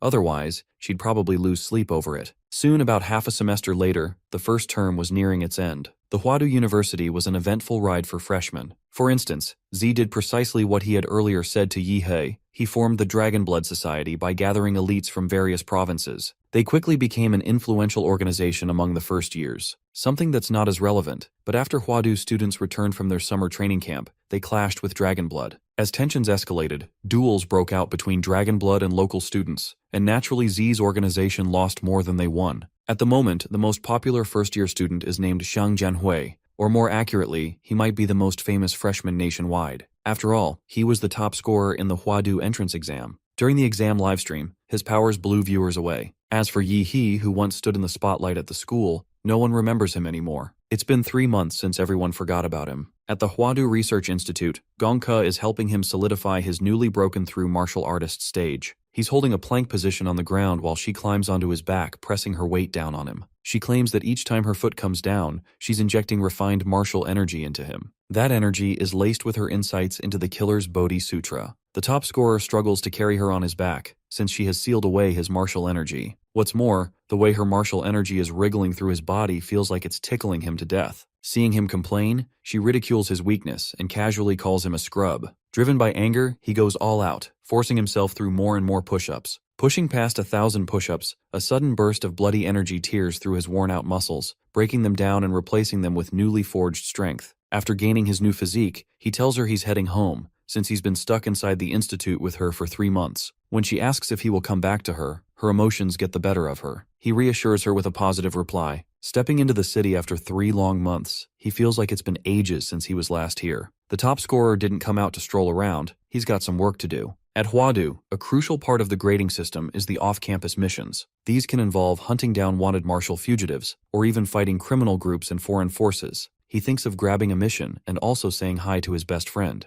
Just as he finishes speaking, his friend shows up to greet him. When Yi Hu asks his best friend how his level up is going, he reveals he broke through to the martial artist 2 months ago. It's their first time seeing each other in 3 months. While on the surface, there's no obvious change in his friend's build or aura, that very fact highlights just how terrifying his growth truly is. About 3 days ago, the nonchalant martial artist was invited to watch a private ring match between Huadu freshmen, Rep. Xiang Yanhui, and Dragon Blood Society Vice Chairman Ouyang Ze. As he expected, Z didn't last more than 2 minutes. But what's even more interesting is that Xiang Jianhui wasn't even going all out. He now wonders whether his insanely strong best friend could defeat the current most popular freshman. As they are having a conversation, Qingzhu arrives. Since it's been a long time, and she's finally come face to face with him. In this moment of ecstasy, she recalls her mother's advice, to do things that couples would do with Yi He. After all, they are meant to act as a couple in Huadu. Blushing, she shuts her eyes, tilts her head upward, and embarrassingly puckers her lips for a kiss. She's left flustered when he remarks that she hasn't even greeted him, despite them not having seen each other in 3 months. Now that the 3 of them are together, Yi He takes a look at a big screen that shows hot missions and standout completions. His best friend informs him that he and Qingzhu have already completed 3 missions over the quota. They are here just to team up with him. As the two converse, she, absorbed in her screen, brings up 3 available missions and presents them before him. She explains that all 3 missions were originally Tier 2, but now one has bumped a Tier 3 mission. It's rare for a 3-member squad of first-year students to receive approval for a Tier 2 mission. However, the top scorer is fine. He's now got a privilege card. Earlier in training, Gonkei handed him a privilege card and told him he should take on tougher missions. Shaking off the flashback, Qingzhu asks him where he got the privilege card. Right as he starts stressing out, Chujo asks his take on the 3 missions. He feels glad conceding his friend changed the subject to his best friends. He adds that the first mission is a pure manhunt with low efficiency. The second is minor investigative support with little real action. The third puts the entire process in their hands. High risk, but high reward. The Tier 3 one. And they both agree with him. Later at the reception, the receptionist dismisses their request as nonsense, reminding them that a second-year squad was already wiped out in Lingshui. When Yi-he shows her his privilege card, she refuses to believe him and threatens to report him to the director. However, her attitude shifts instantly after she calls and speaks with the director. After obtaining what they came for, he tells them to prepare gear, while he's going to pick something up. Sometime later, the top scorer arrives at the College of Mech and Magitech Foundry and meets one of the deans of all 5 Hua University academies. He informs the dean that he's here to claim his weapon, the prize he earned from the Pendant War. The dean praises him for skipping a Disha tier skill to choose a weapon, then presents him with the blade he deserves. The sword lacks elemental attributes, but channels martial energy at 95% efficiency. Forged from the ultra-tough alloy Starfall Gold, it stands as a divine blade. The spine is etched with dense sun and moon serrations, adding mass and impact. Every swing lands with incredible force. The grip is also wrapped in anti-slip black leather threaded with metal filaments. Each cut rides a wail of wind and a flash of light. Even though the sword was designed to his old measurements 3 months ago, it feels perfectly balanced. No excess weight, no lightness. It fits his grip just right. As he leaves, he acknowledges Dean's weapon forging ability, and more specifically, all the blacksmiths of Imperial University. Now that he's got his sword, he heads to Lingshui County with his friends. Upon arrival, Chujo reminds them that they are on a secret mission and must act like ordinary students who are on an internship. The top scorer blankets the entire county with life field sensing, pushing his Demonra template to 71% in half a term. He's doing it because he feels there are people around with ill intentions, and he wants to handle them before they slip away. Right when Chujo suggests they should check out the house the Imperial University arranged for them, they get a lift from a 3-wheeled cargo. The 3-wheeled cargo driver, an old folk, asks Yi-he where he is from and what he is doing here. The top scorer replies that he's from Lingshui County, studying in Yuncheng, and has brought his 2 classmates here to have fun. The old folk doesn't recognize him, prompting him to reveal his family details. Yi-he tells him his grandfather's name, Yi Shurong, who passed away a few years back, and he moved away after that. Before landing, the top scorer brushed up on the Lingshui dialect on the plane, and his cover identity for him actually exists. Soon after, they arrive at the Huadu mission base. As the top scorer and the others are about to thank the old folk for a free lift, he invites them to the Lingshui County's biggest triennial event, which will take place in 2 days. With that, they thank the old man and bid him farewell. As soon as they step inside the house, they realize that it hasn't been lived in for a decade. It's covered in weeds, and there are mosquitoes as well. But that's not a problem for the top scorer. He simply stomps his foot on the ground to make it clean. After setting down the luggage, decides to install micro cameras around the mission base for surveillance. Qingzhu, meanwhile, says she will check inside the house, but suddenly stops and calls him over to look at something. That something is a shrine which Yi-he says wasn't originally supposed to be there. He explains the shrine is made of wood, and if it had been here for a long time, it would have rotted away years ago. Chujo realizes that the shrine must have been placed in the house by someone else, and since he doesn't like the look of that statue, he plans to chop it down. Qingzhu, however, suggests they not act hastily, as it could be an important clue. To her surprise, when she turns to Yi-he, she finds him prepared for battle. Unable to match their stubbornness, she suggests they should at least uncover the clay mask to see what's inside before smashing it. Just as she extends her arm and partially uncovers its face, the top scorer senses a sinister energy and prompts his friend to cut it down. Chuchu wastes no time and slashes it, and to their shock, black goo begins to bleed from it. The top scorer summons Zawarudo, and with its assistance, the nonchalant martial arts it manages to seal it. Meanwhile, Qingzhu starts to get tainted by the statue's psychic energy, and to break her free from its influence, her counterfeit fiancé channels some pure martial energy into her. With the earlier wave of terror gone, her body feels warm inside. From how it appears, all the Lingshui anomalies are tied to this strange clay statue.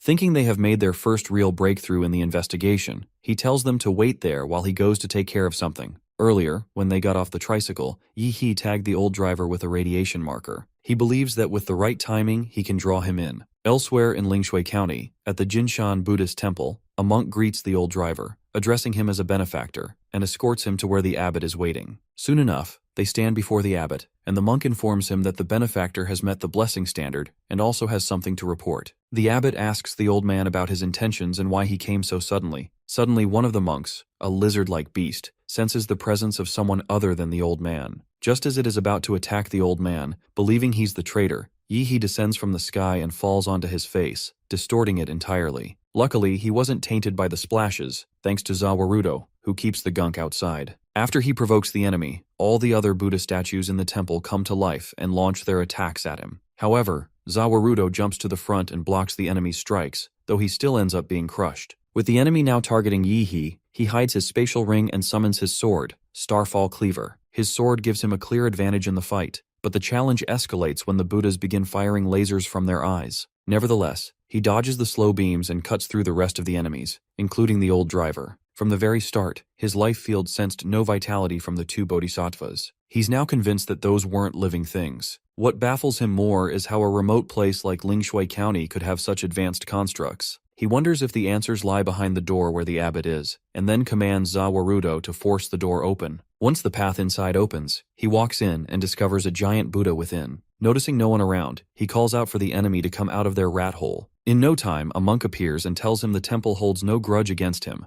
asking why he is being disrespectful. It turns out the monk speaking to the top scorer was actually a robot, and he already knew it. When he slashes the enemy, another replica appears behind him, acknowledging the top scorer's blood karma. Just as he's about to charge for another strike, he falls into a strange place that looks like a sewer and has 18 doors in total. Soon, a massive herd of lizard beasts, ranging from Tier 1 to Tier 2, begins to appear. Sensing the same energy from the beasts, he becomes sure that they are mass-produced, artificial bio-androids. He's thinking of overwhelming the horde of beasts in just one strike before they gain any power. Summoning Starfall Cleaver, he unleashes Zhuanhuang Blade Art, first form Cull 1,000 Leaves. He begins slashing through the enemies with a wide smile, and in no time he piles up countless corpses. Decapitating the robotic monk, he feels annoyed hearing it loop a pre-recorded line. Even though he's wreaking havoc in the temple, the puppeteer behind the curtain is still not coming out. Just as he's thinking about the puppeteer, the monk transforms into a grand form, a giant statue, and attempts to crush him with its hand. But instead of dodging, he fully embraces it. Just milliseconds later, the giant reports an energy spike beyond its limits. The temperature rises to an unimaginable level, and he emerges in his magical beast form, breaking through the giant's hand. Now equal in size, Yi begins to overpower the giant statue.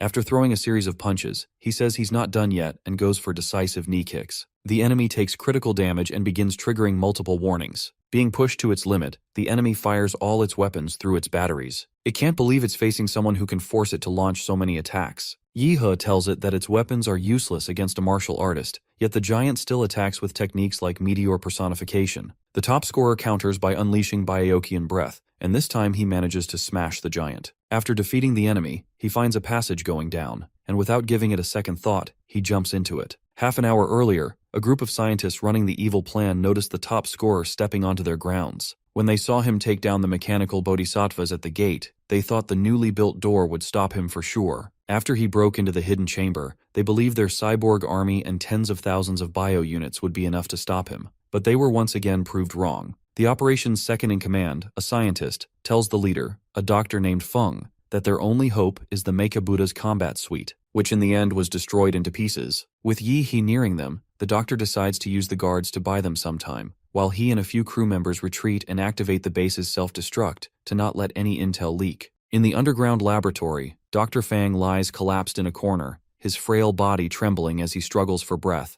while Yi stands before him with calm precision, his cold eyes fixed on the dying man as he searches for the truth behind the deaths of 3 young martial artists and the secret this place is hiding. The old man weakly explains that he carries a monitoring device in his head, which will trigger an explosion if he reveals anything, and as he speaks, Yi studies him closely and notices a decayed tooth deep in his jaw, releasing a faint trace of green smoke. Realizing that his time has run out, the old man clenches his teeth, and the poison surges through his veins, burning his throat as his face twists in agony. Yi watches in silence, kneeling beside him with visible irritation as he concludes that the poison had been preloaded like another precaution used by the reckless members of Laserbird. Before he can decide his next move, the laboratory lights flash red and the sound of a siren fills the air, signaling that the self-destruct sequence has begun. Yet Yi-He remains composed because he knows death would be too easy a release for the man before him. He summons a vampire model, and as the creature emerges from the shadows, it lunges at the lifeless doctor. Its deformed limbs pierce his throat and flood his body with venom. The venom spreads rapidly, consuming every trace of decay, but under Yi-He's control the transformation shifts course, and the corpse begins to regenerate instead of rot. Red light floods the room as Dr. Fang's skin tightens, his body rejuvenates, and his dull eyes open once more. What stands before Yi-He now is not a man, but a creation bound by his will, one that retains memory and intelligence, yet holds absolute loyalty. Yi-He studies him with satisfaction, knowing he has achieved what he calls a perfect bloodline because the creature in front of him is immune to light, resistant to destruction, and completely obedient. Dr. Fang's old life fades into nothing as Yi-He instructs him to recall when the city was first infiltrated, and the command takes hold immediately. A blue glow spreads across their eyes as their consciousness connects. He sees a younger Dr. Fang trembling in the dim light, his hands slick with blood and his eyes wild with hunger. Around him, another doctor chews raw flesh and claims it as an offering from the villagers, calling it fresh and sacred. The images shift to a dark hall where an old man sleeps before a Buddha statue, while Fang's assistant murmurs that deep sleep makes it easier to transport people into the laboratory. Yi-He feels unease settle in his chest as he realizes something unnatural is happening there. The vision changes again, showing Dr. Fang kneeling before a clay idol, whispering strange words as he rolls up his sleeve to reveal a string of numbers carved into his arm. Driven by confusion, he begins to decode them, eventually discovering that the sequence corresponds to a secret access key. When he enters it into his computer, encrypted files flood the screen, but before he can process them, his consciousness begins to fracture, and he realizes his memories are being rewritten. In one final act of awareness, he carves the code onto his arm to serve as a warning for the version of himself that will remain after the manipulation. The memories grow darker as the truth comes into focus. The raw meat is human flesh, and all the experiments and disappearances lead to a cult called Divine Decent Nation. Returning to the present, Yi-He finally understands the full scope of the corruption. The cult has infiltrated the Laserbird facility and turned its scientists and workers into hollow shells stripped of will. Dr. Fang, now kneeling before him in submission, confirms this, explaining that the organization erased their minds and converted them into obedient vessels. Yi-He's anger rises as he looks at the doctor's pale face and recognizes the three young martial artists among the victims of these experiments. In the flow of recovered memories, he sees how Dr. Fang's pursuit of progress twisted into obsession. The man who once dreamed of enhancing human potential had instead opened the door to forces beyond control. Through Fang's final memories, Yi-He learns that everything began with an ancient relic carrying a parasite known as Emotai, a living organism that invades the mind and feeds on human will. It spreads quietly, and as it grows, it drives people to cannibalism and endless sleep, reducing entire villages to offerings that nourish a greater power. Fang once believed his own cruelty to be unmatched, but compared to the cult, he was insignificant. The Divine Decent Nation had gone further, sacrificing an entire city to feed their god. At last, the pattern becomes clear. The relic, the experiments, and the coming festival are all part of the same design, leading to the awakening of Emotai. Yi-He's breathing slows as the realization settles in, and in the midst of that cold understanding, a faint memory comes that reminds him of the grand celebration to be held in 2 days, and he realizes that the old man gave him some crucial information. Yi-He's eyes grow cold as he states that the memories have been fully extracted. He turns to the doctor and explains that this base belongs to the Laserbird organization, but wants to know more about the Divine Descent Nation, the Demon Fetus, and the 3 Huada warriors. As he studies the doctor, he realizes how much information he has gained from him, including the secret experiments once carried out by Laserbird. Though tempted to act against them now, he reminds himself that Huada will deal with them later on. Still, the thought of the golden gene interests him, because the doctor once studied it and understood its power, but he decided that the matter can wait until he resolves the incident in Lingshui. Thinking of the school's mission and the seal, he feels conflicted. Huada had already allowed the investigation to end,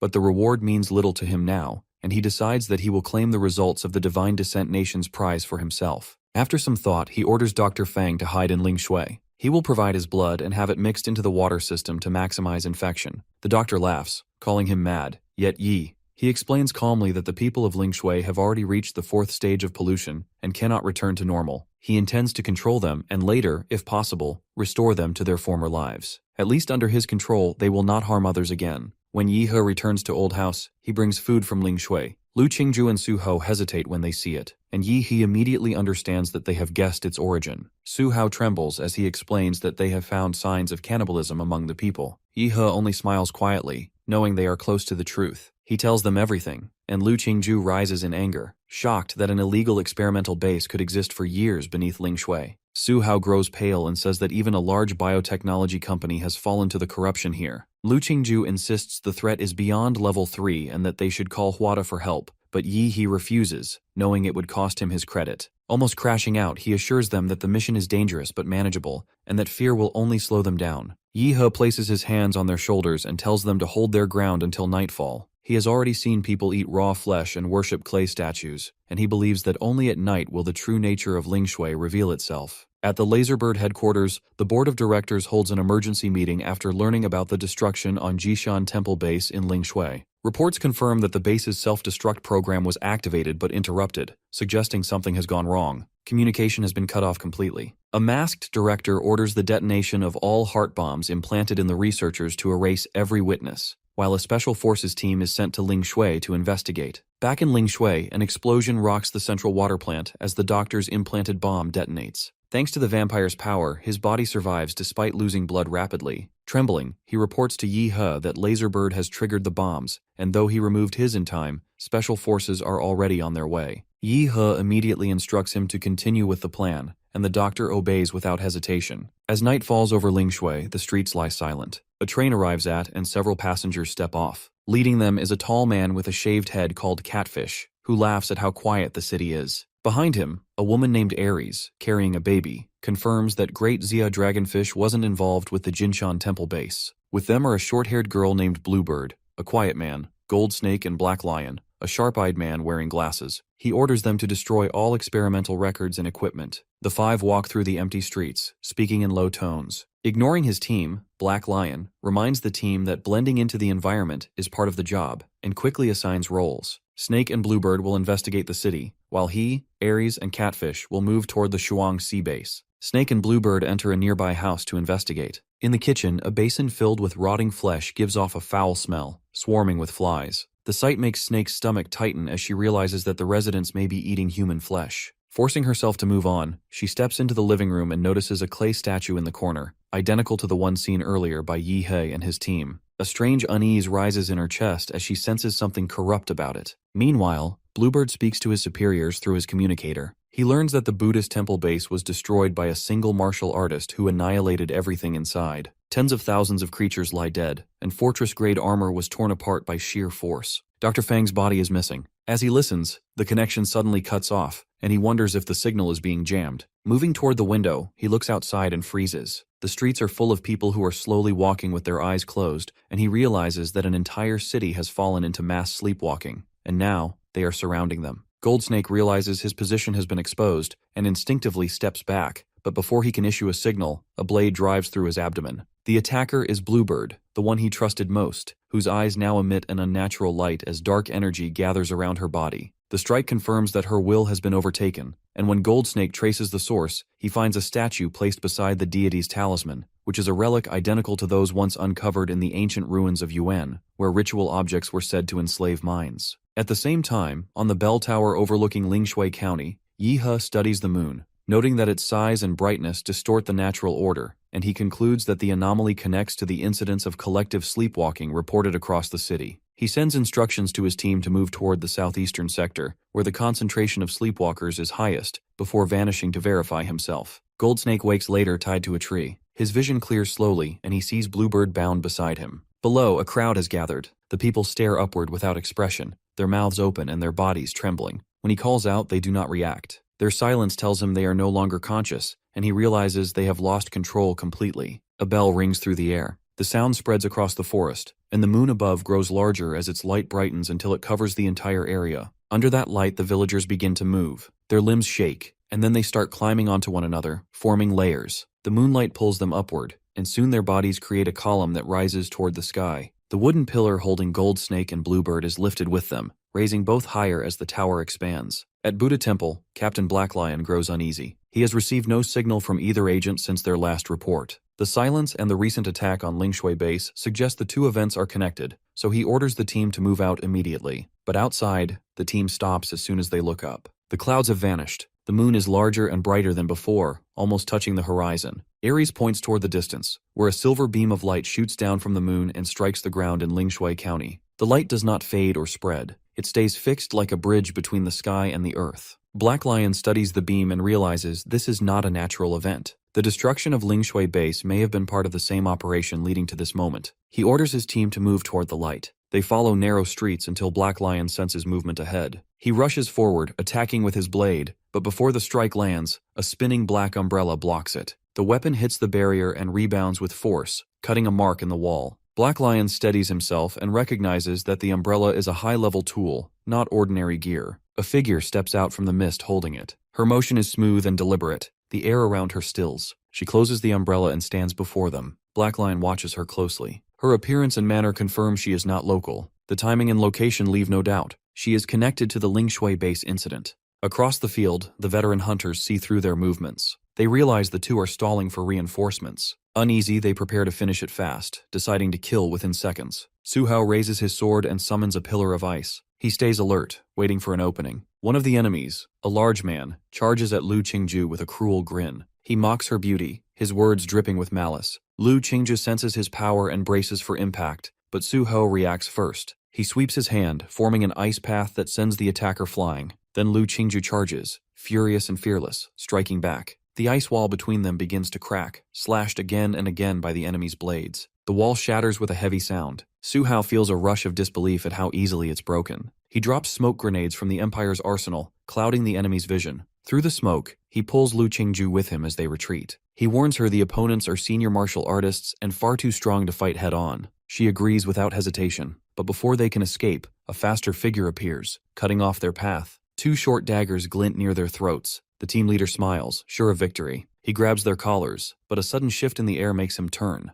A blade almost 30 meters long slams toward him. He dodges by instinct, and Yi He steps into view. Calm and cold, he faces the assassin. The assassin attacks in a blur, his body splitting into 12 shadow forms. Blades strike from all sides, faster than the eye can follow. For a moment, Yi He seems caught off guard. Then everything freezes. Time itself stops. The blades hang midair, locked in place. Yi He studies the scene, impressed by the technique, but he doesn't need to guess which is real. He and his ally strike together, shattering the phantom clones. He locates the real assassin, Black Lion, a top-ranked killer known for surviving anything. His skin is tough enough to resist bullets, but against stop time, even he is defenseless. Yi He draws energy into his hand and forms a blood-red arrow. The arrow pierces through Black Lion before time resumes. The killer's instincts scream too late. His long career ends in an instant. His final thought a question of how Yi He moved faster than sight. When it's over, Yi He lifts the severed head and begins absorbing the assassin's blood. The corpse withers and dries up, its power merging with his own. His energy surges, pushing him into the 8th stage of martial mastery. The battlefield grows silent. The remaining enemies, Catfish and Ares, stare in disbelief. Killing someone 2 realms above with sheer force is beyond reason.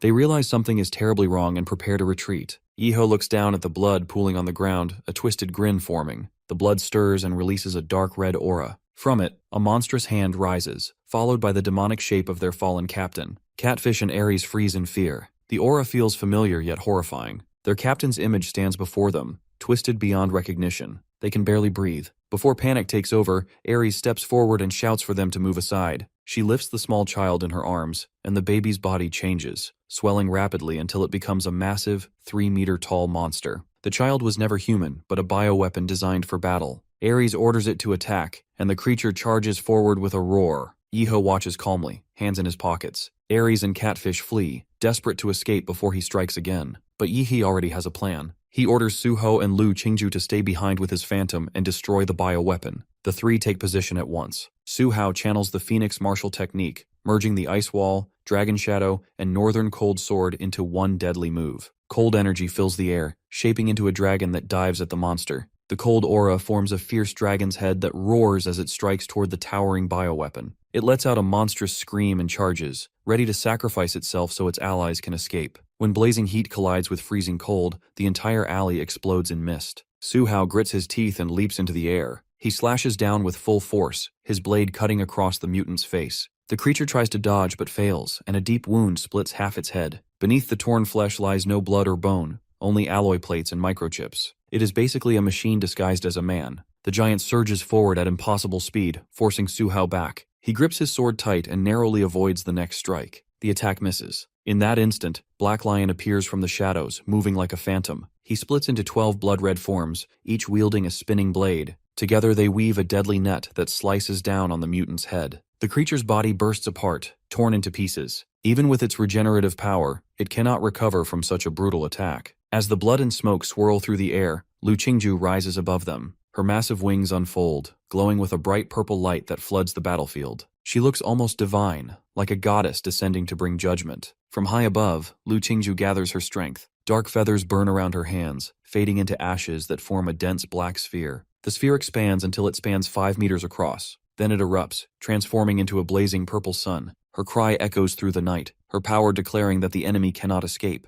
The mutant's legs freeze solid, trapped in ice. Black Lion holds it from the front, locking it completely in place. The explosion shakes the ground and a pillar of purple fire erupts, swallowing the cold moonlight and burning everything in its path. The mutant's screams echo for only a moment before fading into silence. Its body burns away completely until not even ashes remain. The battle ends in a flash of light, and the night falls eerily quiet. Far away, under the city's dark sewer tunnels, Catfish runs through the filthy water, gasping for air. His face is pale, his steps desperate, muttering curses as he flees. Suddenly a flash of blue light bursts ahead, striking down and freezing him in place. Terror fills his eyes as the light spreads through the darkness, revealing a figure in its glow. His eerie smile appears from the shadows. Panic floods through Catfish as sweat pours down his body. He knows he is being hunted and bolts in terror, trying to escape into the maze of tunnels. At the same time, Ares sprints through the narrow alleys above. A blinding blue beam crashes down from the sky like divine lightning. Her body trembles as she realizes it struck where Catfish had run. In that instant, she understands the truth. Their captain is dead, and now Catfish has fallen too. She is the only one left. Standing alone in the ruined alley, Ares shakes uncontrollably. Her mind races for a way out. She tells herself she cannot die here. Desperation fuels her thoughts until a wild idea flashes through her head. Her eyes land on a strange structure nearby, the human ladder of Lin Xuan, a bizarre tower stretching up to the sky. Her heart sinks as she realizes it is the work of Tiangu Jiang Lin. Fear mixes with determination. She bites her nails until they bleed and swears to survive no matter the cost, even if it means surrendering her soul to darkness. She rushes toward the human ladder, her fear rising as she draws closer. Bodies stack upon bodies, forming a grotesque staircase that reaches the heavens. When Ares finally stands before the structure, a cold shiver runs through her. Out of the shadows, Yi Hu appears with a massive blade resting on his shoulder. In his other hand, he carries the severed head of Catfish, blood dripping onto the ground. His presence freezes the air around her. Panic seizes Ares, and she bolts for the ladder, climbing desperately. She tells herself this is the only way to survive. The climb feels endless, yet her hands never stop. When she looks up, she sees a colossal door of jade. It opens slowly. Tears fill her eyes as she recognizes her dad. The column of people glows brightly, standing tall in the middle of the city and shining like a beacon in the dark night. The massive door opens slowly. When Biang finally sets foot on the moon, a faint, twisted smile forms on Yihe's lips. His body collapses under the moonlight, turning into black smoke that fades away. It was never really him, just an illusion created by the moonlight to prey on her fear and push her upward. The real Yihe watches quietly from a distance, his calm gaze fixed on the glowing pillar. After a moment, he speaks softly, as if already expecting this, noting that Tiangujiang Lin used Biang's fear to build his image and force her climb. He pulls out his phone, his tone steady, as he reports that the Laserbird assassin squad has lost 2 members, and the remaining 3 are barely alive. A dark smile creeps across his face, his eyes glowing blue with satisfaction and anticipation. He predicts that by tomorrow Tiangujiang Lin's men will arrive, and with Laserbird losing its base, another faction will fall. The night fades, the moonlight weakens, and the bright human ladder disappears as dawn breaks. The giant moon pulls back, and the last beam of light goes out. People from Lingshui County, whose bodies had been used to form the ladder, return to the ground. Some are dead, others alive, and some walk as if nothing happened, their faces calm and eyes closed. Yet their life force has been drained, leaving them as empty shells quietly heading home. In the cold morning breeze sweeping over the rooftops, Yihei, Suha, and Lu Qingju watch from afar. Qingju's voice carries doubt as she questions the strange mission. Yihe gives a calm smile, his eyes still on the crowd below, and says he has a plan. He adds that they are not alone, mentioning a capable ally who works in secret. Suha hesitates, his expression tightening as he considers the possibility. He believes Yi he must come from power, either the hidden heir of a great figure or a young master sent to train among mortals. If that's true, the hidden ally could be a secret guardian. Before he can think further, Yi He's aura bursts out, filling the air with dark energy as his voice echoes, calling both of them to action. Dark mist spreads across the ground, twisting into illusions that crawl through the alleys and over the rooftops like spirits breaking free. In the middle of it all, Yi He commands them to destroy every clay statue in the city. Suha moves instantly, merging into the ghostly swarm. Lu Qingzhe lingers, unsure, her eyes locked on Yi He. Noticing her hesitation, he calls her name, and she startles slightly before giving a small, trusting smile. She tells him to rely more on his team instead of carrying everything alone. Yi He turns and walks toward the hidden base beneath the Jinshan temple. Inside, the mad scientist greets him with deep respect. Yi He cuts him off coldly, ordering him to prepare for battle. He steps into a dark pit filled with heaps of failed biochemical bodies. The doctor explains that all the artificial beings once defeated have been gathered here. Our boy is aware of this, pleased with the number, and shouts powerfully. His body erupts in thick black smoke as a giant skull forms behind him, glowing with energy. He suppresses the lightning within him to avoid harming the bodies nearby. From the smoke, a massive figure begins to form, tearing open its chest to reveal a huge beating heart. Blood gushes out, pouring into the pit and soaking the dead bodies. Their eyes flicker with life as their flesh starts to heal. Yi He watches as they transform into a resurrected army. Their eyes glow red, filled with rage and power. He orders the doctor to use the vampire virus to awaken them and enhance their strength. Each will be able to transform into a giant immortal soldier bound to his command. The doctor works quickly, controlling a swarm of tiny mechanical mosquitoes carrying vampire blood. They scatter toward Lingshui County, entering every home. Yi He smirks, saying that the warmth they bring is his own. He then orders the doctor to restore the Great Buddha mechanical armor, even if only partially, to make it usable again. The doctor laughs and agrees without question. Satisfied, Yi He lifts his hand with a cold smile and says that everything on their side is going as planned. Now he wants to see how Tiangu Jianglin will respond. Meanwhile, another force moves toward Lingshui County. A convoy speeds down the highway, marked with the emblem of Tiangu Jianglin, the ancient sect that rose when the secret realms first opened. Their leader, a mysterious pope, once gained immense power from those ruins. He used the artifact Divine Embryo, a dark relic that consumes body and soul, to build his cult into a growing empire. Their belief is that Divine Embryo will become a vessel for the divine and lead humanity into false salvation. The bishop's cold voice echoes as he says this land will soon belong to their faith. As the vehicles pass the fertile plains, his eyes burn with greed and conviction. These cultists may lack refined martial skill, but their dark methods are unmatched. They believe that through sacrifice and blood, Divine Embryo will awaken, and the divine realm will descend upon the mortal world. The dreadful moment is now drawing near. Inside, a bishop speaks solemnly about the land ahead, where their great patriarch once unleashed a divine calamity 4 years ago. A deputy bishop in a red robe, overcome with emotion, replies that the patriarch devoted everything to the divine church before being assassinated by the foolish Long Jew. He died without ever seeing the calamity he created take shape. Another deputy lowers his head, mourning that a man so faithful and pure could not even keep a single bone in the end, calling it a cruel injustice. The bishop at the front clenches his teeth, his eyes burning with fury. He vows that the patriarch's sacrifice will not be wasted, and that the world must not remain in the hands of fools dragging it toward ruin. His anger builds until he shouts wildly, filling the cabin with his voice. The followers around him tremble and shout in unison that the gods are descending and salvation is near. Their frenzy grows as they chant, their eyes wide and hollow, repeating that heaven will come to earth and that they must fight for their god. By the next night, the moon hangs high with an eerie light. 2 dark holes stare down like the eyes of a demon, smoke curling around them, and the cracks beneath form a twisted smile. As the convoy reaches the edge of the human ladder in Lingshui County, the bishop steps out, his excitement boiling over. He speaks to himself about continuing the divine legacy, removing his hood with pride. Smiling broadly, he recalls that only 2 divine beings had ever been successfully born before, each one causing global chaos with storms, tsunamis, and eruptions that wiped out millions. He remembers the second descent on the Australian continent, where everything vanished into a sea of mist and became known as the Dark Forest Sea, forbidden forever. He lifts his frail hand and cuts his palm, letting blood drip onto a huge demon stone. The blood reacts violently, and waves of dark energy spread outward, forming a massive circle around him. The bishop murmurs that their cult will now welcome a third god. His followers begin to chant, and the ground transforms into a burning ritual field. When the preparation ends, he climbs the human ladder, eyes fixed on the glowing moon,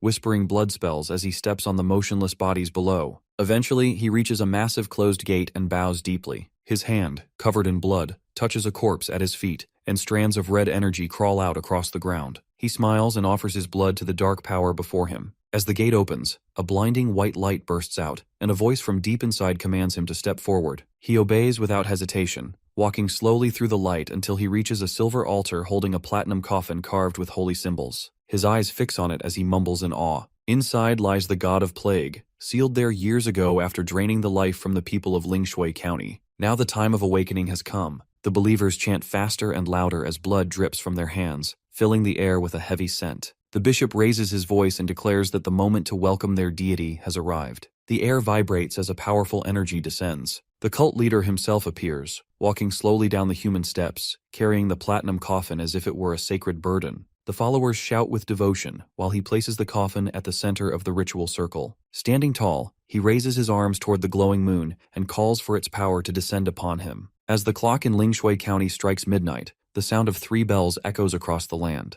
The name Yuyen Boros thunders through the air, and the entire county trembles. Souls begin to rise from the bodies of every resident, glowing pale white as they float upward like a swarm of lights. Their lifeless bodies collapse, drained of vitality. The souls gather into thick clouds, forming a vast current that rushes toward the divine light. Then a deafening roar shakes the sky, filling every mind with raw power. Half the glowing souls suddenly turn blue, as if their purity has been tainted. They spin around and rush straight toward the bishop. Panic flashes across his face as he trembles, realizing the ritual has been corrupted. He mutters that the souls have been defiled by the strange roar, and that someone is interfering. Still, the ritual cannot be stopped, and the corrupted spirits pour into the platinum coffin like a raging tide. The bishop screams in frustration as the unclean energy taints the god they have tried to awaken. In that instant, a dark figure appears beside him. It is Yi He, standing calmly with a sharp, cold smile. He says he has been waiting for this moment all along. The bishop turns in shock, his mind blank, unable to comprehend what is happening. Yi He's eyes flash with lightning as a powerful aura fills the space around him. His weapon roars to life, glowing red as faint symbols pulse along its edge. A bright slash cuts through the air, slicing across the bishop's throat in an instant. Yi He charges forward, his blade sweeping through the air in 3 rapid strikes that blend blood and light. The power of his attack distorts the world itself as time seems to split. The bishop collapses before he can breathe his last word. The dark energy around Yi He burns so fiercely that even the shadows recoil. He tilts his head slightly, a faint grin forming as he says with calm finality that what stands before them now is a demon. The pastor gasps for breath, blood spilling from his mouth as his body trembles between life and death. He tries to utter a few last words but can barely speak. Yi He frowns, annoyed that the man is still alive, and swings his blade once again and the strike cuts clean. Standing over the body, he shakes his head, muttering that his opponent was far too weak. That's when from the shadows, a calm voice calls out. Yi He turns sharply, realizing he killed the wrong man. The real bishop steps forward, calm and composed. Removing his hood, his bald head gleams under the moonlight. Introducing himself as Lin Qi, the highest leader of the Xia Kingdom's divine church, he casually mentions that the man Yi he just cut down was only his deputy. He laughs lightly, explaining that in his line of work it's smart to use stand-ins. Yi He clenches his blade, furious. Without another word, he charges forward, striking fast and hard. Lin Qi raises his hand, blocking the attack with an eerie calm. Black energy bursts from his palm, forming dark chains that wrap around Yi He like steel wires, locking him in place. The chains tighten until it feels like every bone in his body is being crushed. Gritting his teeth, Yi He breaks free, summoning his power. A massive rose-shaped spirit appears behind him, radiating violent energy that tears through the darkness. For the first time, Lin Qi looks surprised, staring at the spirit behind Yi He. He asks if Yi He also practices divine arts, but blue lightning already crackles from Yi He's hands, filling the air with light. He sneers that he just wants to end this fight and leave this cursed place. Thunder explodes around him, his body tightening with raw strength. He punches forward, the lightning forming into a dragon that slams straight into Lin Qi. The impact shakes the ground, and Lin Qi is thrown through debris and smoke. When the dust settles, Lin Qi still stands. His body is battered, but dark energy twists around him, mending his broken arm. He lifts his head, calm and arrogant, declaring himself blessed by the gods. Yi He narrows his eyes, muttering that this fight is going to be a pain. Lin Qi begins to chant in a low voice. With each phrase, the cultists around them gather again, surrounding Yi He. Their eyes are wild, their expressions empty. Without hesitation, they raise their blades and stab themselves, blood spraying across the ground. The air thickens with the smell of iron. Yi He watches, disgusted, calling it a pathetic display. But before he can move, he feels something cold crawling through the air. A sound echoes around them like wood cracking. Then a bloody hand bursts through the chest of one of the cultists. The skin rips apart as a twisted creature crawls out. Not human, not demon. Something worse. One by one, the dead bodies split open, releasing more of these creatures. Their horns curve like hooks and their teeth glint like blades. They crawl forward, leaving trails of blood as the ritual completes. Yihe doesn't flinch. He smirks and mutters coldly that these so-called gods are nothing more than monsters pretending to be divine. Yihe raises a hand to cover half his face, observing calmly. He mocks the cultists for offering their bodies to summon demons without care, letting out a short laugh. The summoned creatures reveal their true forms, twisted and bloodthirsty, locking onto him. Blue lightning erupts in the sky, intertwining into currents as Yihe announces that he is unleashing his own forces. The small lizards transform into massive giants, over 10 meters tall, roaring as they surge toward him. The demons charge, but Yihe's giants crush them instantly, turning their bodies to pulp before they can strike. More giants flood the battlefield, their footsteps shaking the ground. The deputy bishop, dressed in red, trembles as he watches. The church leader is dead, and now countless giants appear. He tries to use spiritual vision to locate the leader, but sees only Yi. He's standing by the coffin, targeting Tai. Despite shouting orders, nothing can reach him. Meanwhile, Lu Qingju and Su Ho descend from the sky in awakened states, confronting the deputy bishop. The pastor realizes all of them had planned ahead, assassinating the cult leader, deploying the giant army, and intercepting him, and understands the cult's mission is doomed. As cold air radiates from the coffin, he notes that the entity inside bears a grudge, connected to the position it lost. The system reports that Yihe has gained 5 special divine energy points, as part of the accumulated faith of the ritual, partially absorbed by Emotai to create a body for Noyet Yam. Yihe laughs at the revelation, steps closer, and opens the coffin with disdain, only to find it empty except for a luxurious interior. Confused and annoyed, he calls out, wondering why the deity hides. He summons his great blade, planting it firmly on the ground, and silence falls across the battlefield. The chaos of giants, demons, and battle fades as if the world now revolves only around him. Then a voice reaches him, and he turns to see a giant moon with a sinister smile, and Archbishop Lin Qi approaching, revealing that the moon and space were an illusion. Yihe recognizes him, narrowing his eyes while Lin Qi mocks him, asking if he knows when he fell into the dream. Elsewhere, Lu Qingju and Su Ho continue fighting the giant demon the deputy bishop summoned. The deputy bishop, realizing Yihe is alone, grows uneasy. He draws a jade-green blade and channels a deadly spell, intending to crush Yihe with a barrage of bloodthorns, while taking advantage of Lu Qingju and Su Ho's focus on the demon. He rushes forward, shouting that the guilty will be punished by the gods. Su Hao notices the bishop heading straight for Yihe and reacts instantly. Channeling all his strength, he forms a massive tornado of ice and wind, compressing it into a storm sword capable of crushing mountains. He uses nearly all his energy to hold the giant, urging his teammates to act without hesitation. Lu Qingju spreads her wings, soaring over the ice wall and responding firmly. The demon swings its blazing battle axe, shattering Su Hao's ice barrier instantly, shaking the battlefield. Su Ho responds, sending sharp ice spikes flying through the demon's steel-like skin, tearing it apart. Dark energy swirls around him as he raises a hand, announcing that he channels the power of the ancient Huadu clan. Su Hao's body surges with energy from an ancient clan he once sealed, regenerating his wounds. His dragon horns grow longer, frost covers his reborn flesh, and his dragon eyes blaze. He channels the flame blood secret technique alongside his bloodline, risking a faster consumption of life for maximum power. His hands raise, gathering martial energy into a massive icy great sword, tens of meters long, shaking the surrounding space. He strikes with full force, aiming to destroy the demon before him. The creature braces, trying to unleash a massive flame, but Su Hao's attack overwhelms it. Ice and fire collide, spreading through the battlefield and shaking the surroundings. Despite the full strength of Su Hao's storm sword, the monster absorbs the energy with its own flames. The ice melts and fractures, leaving him exposed and exhausted. Just as he begins to falter, a sharp projectile pierces the demon from behind, dealing critical damage and finishing it. Su Hao collapses, drained, barely able to breathe. He looks toward his unexpected ally, Dr. Dine, who fired the rounds, realizing the kid he had underestimated hides extraordinary potential. Dr. Dine notes Su Hao's advancement toward martial disciple level, while Lu Qingju demonstrates equal talent, both carrying the promise of the master's chosen team. A swarm of drones appears, heading toward Su Ho, while the deputy bishop attempts to flee. The bishop notices the youth's strength and disguises, questioning their identities, as Su Ho and Lu Qingju move forward confidently. Lu Qingju spreads her wings, soaring over the battlefield, while Su Ho carries the slain demon's head, his steps and presence commanding attention. The moon deity intervenes, dropping 6 massive coffins containing undead martial artists. The coffins strike the ground and open, revealing identical undead figures exuding martial-level energy. Some are familiar faces from the university's second team,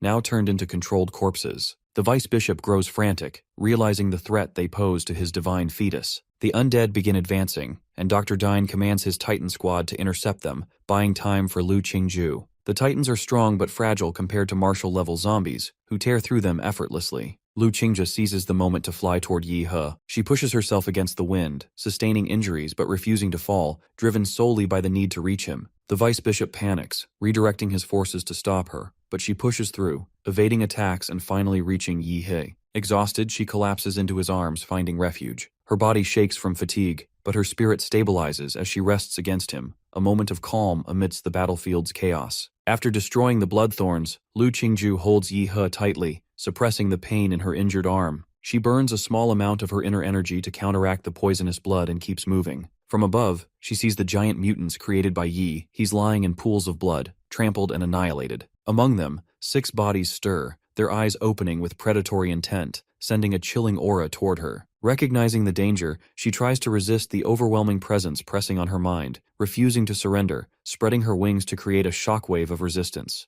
The force strikes her physically and mentally, assaulting her spirit, causing intense pain, yet she clings to Yi He, determined to protect him. Her strength wanes as she falls into darkness, still holding Yi He as they descend. Below, 6 monstrous figures wait with elongated, twisted necks and spiked heads to impale them. Just before impact, Yi He awakens, freezing time and halting the spikes. Qinshi regains consciousness, supported by Yi He's shoulder. He reassures her, and she relaxes, letting herself lean completely into his embrace, exhausted but safe. The deputy bishop, enraged, tries to act, commanding 7 martial masters to attack. Yi He quietly channels his power, teleporting Qingju to safety, while confronting the remaining threats alone. In Titan form, he crushes the martial-level undead, moving with overwhelming force, leaving a trail of destruction. The vice bishop experiences hallucinations of repeated death, driven to despair as Yi He's presence dominates the battlefield. His mind and body break under the pressure, leaving him weak and terrified. Yi He continues his assault, towering as a titan,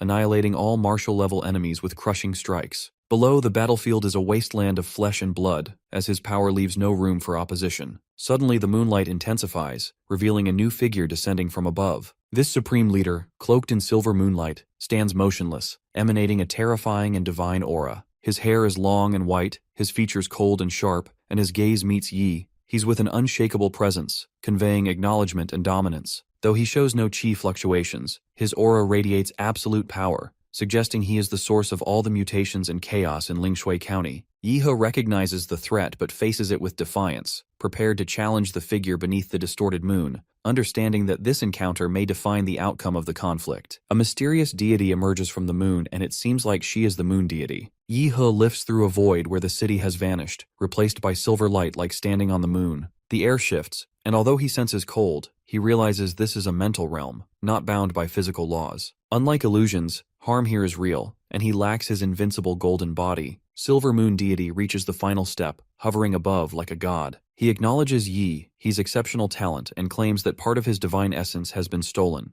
making Yi He a potential vessel. The Silver Moon Deity promises to elevate Yi He from mortal to god, offering a partnership to rule together. Yi He refuses, maintaining disdain, declaring that gods exploit the weak and rely on threats when stripped of true power. The Silver Moon Deity remains composed, explaining that even minimal affinity with a mortal is enough to destroy him. He unleashes a surge of black and silver energy, trapping Yi He's body and soul in silver light. Yi He feels the vast gap between God and man as his supergiant body shatters, leaving only a skeletal form suspended in the void. Despite the assault, Yi He's consciousness survives, protected by a talisman controlling his spiritual essence. He anticipated the god's attack, setting a trap using the resurrection energy of the Vampire Queen. The Silver Moon Deity realizes he cannot touch Yi He's soul, enraged, as the mental realm cracks. A colossal blade descends from above, slicing through the void, and the realm collapses. From the breach emerges Chief of the Longquay Division, National Grandmaster Azure Dragon, wrapped in white bandages, blue hair fluttering, wielding a glowing greatsword.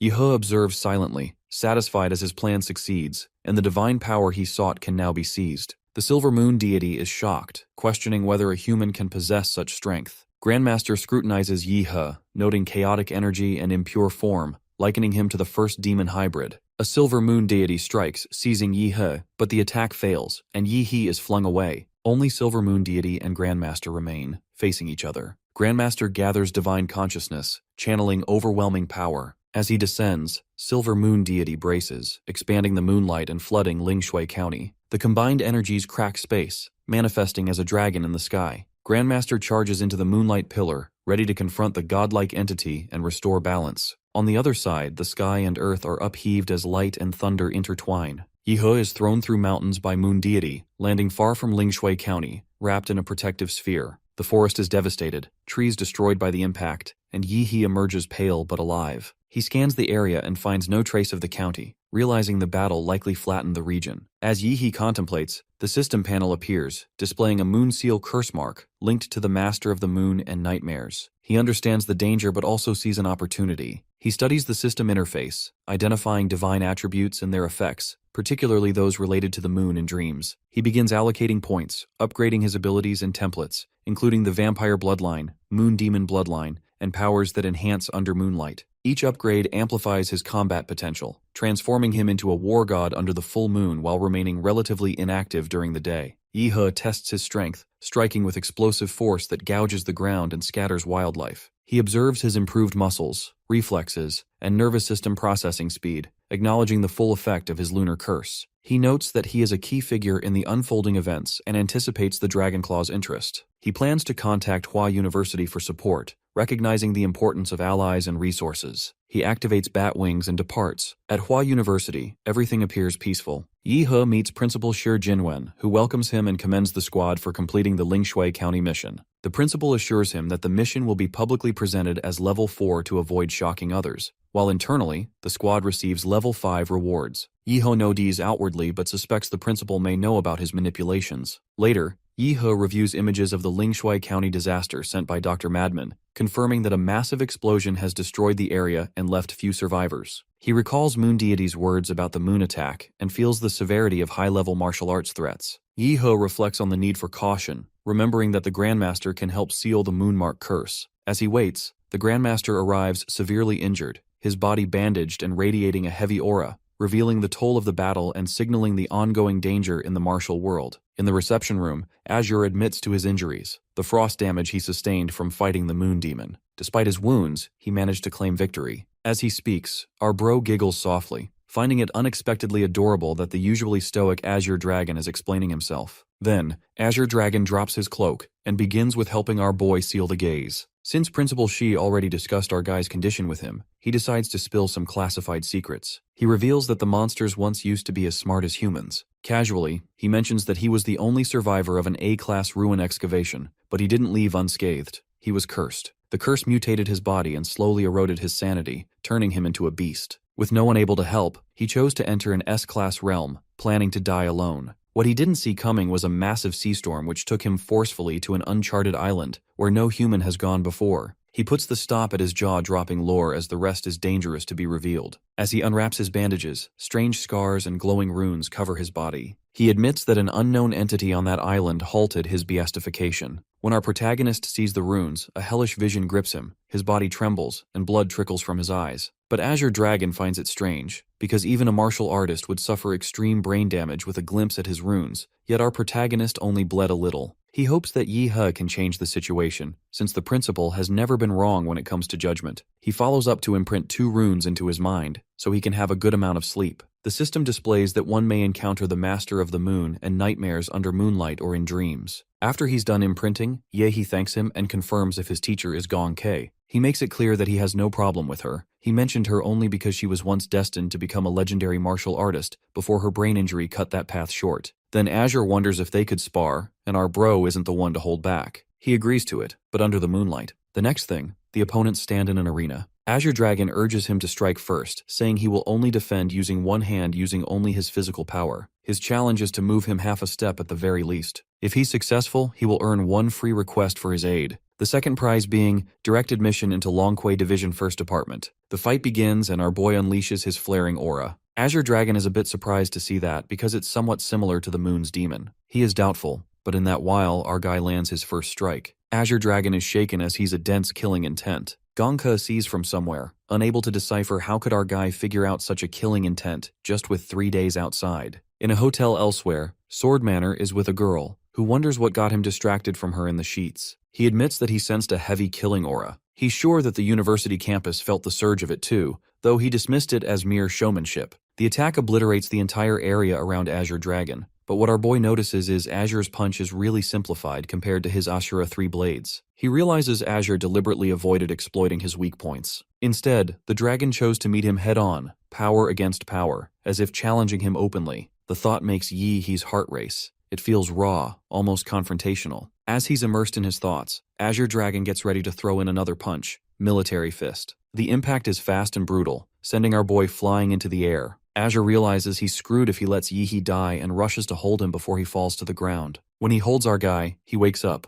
blushing that he won as Azure moved more than a step. He fooled him, and Azure can't help but admire his sharp thinking skills. So, he asks what he wants to, which he keeps the promise pending. Then, Azure admires his killing intent, but urges to exercise his body more to utilize it better. Nervously, our guy admits that he hasn't even used the Demon Emperor template yet. Azure still sticks to his point. Our hero needs a physically strong teacher to serve as a guide for him. Yihe agrees to look for a teacher, but Azure secretly wants to take that role himself. He's torn between asking to make Yihe his disciple or waiting for our hero to come to him. Then, he hands him over a badge containing a top-level body cultivation technique. It is considered a national treasure-level martial art of a Western country. He gives it with the purpose of he mastering it soon with staying determined towards his practice and studies. Azure Dragon knows that this technique is tough to cultivate, and the reason being this martial spirit space from the West doesn't recognize Easterners. This is why he has to wait to reach the Grandmaster realm, and he'll obtain the martial spirit space by force and get the inheritance. Since the technique is difficult, Yihe will come to him by himself, and that's how he can make him his disciple. Later, at Yihe's dorm, our boy takes a shower while he thinks that he barely spent any time in his room. While he's looking at martial art techniques, someone rings at his door. When he opens the door, he finds Ouyang-Zhe standing outside.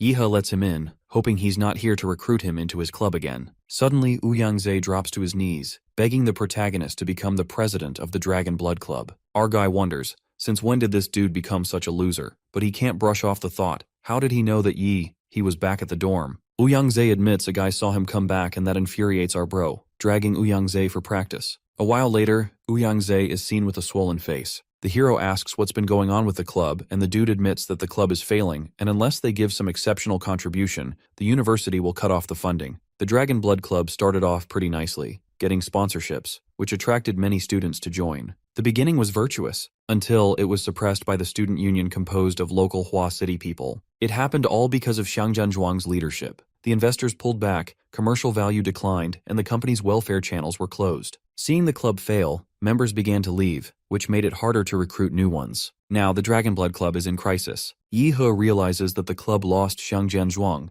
and everything started falling apart afterward. To suppress Xiang Zhuang, they can't rely on the seniors. They need someone from their own grade, and the only person who fits all the requirements is Yihe. Our guy agrees, though he knows Ouyang's true intention is to have him protect the Dragon Blood Club's assets. So, he urges Ouyang to get straight to the point. Ouyang-Zhe explains the Daxia Recovery Plan, a national operation aiming to rally martial artists from across the country to reclaim the 12 cities and surrounding regions completely overrun by monsters. He adds that other universities will also participate, with their own school taking the lead. Under Yihe's guidance, the Dragon Blood Club will follow official orders. However, Yihe's immediate concern is to remove the surveillance cameras, and Ouyang obeys without question. As Ouyang-Zhe leaves, Yihe realizes how big of a help he has been, and also notices he has great skills when it comes down to business. With his help, he can actually make the club go higher, raising the award template for the future. He then decides to master both of the martial arts templates. On the other hand, Xinchen calls Yan by his name, wondering what's taking Ouyang so long.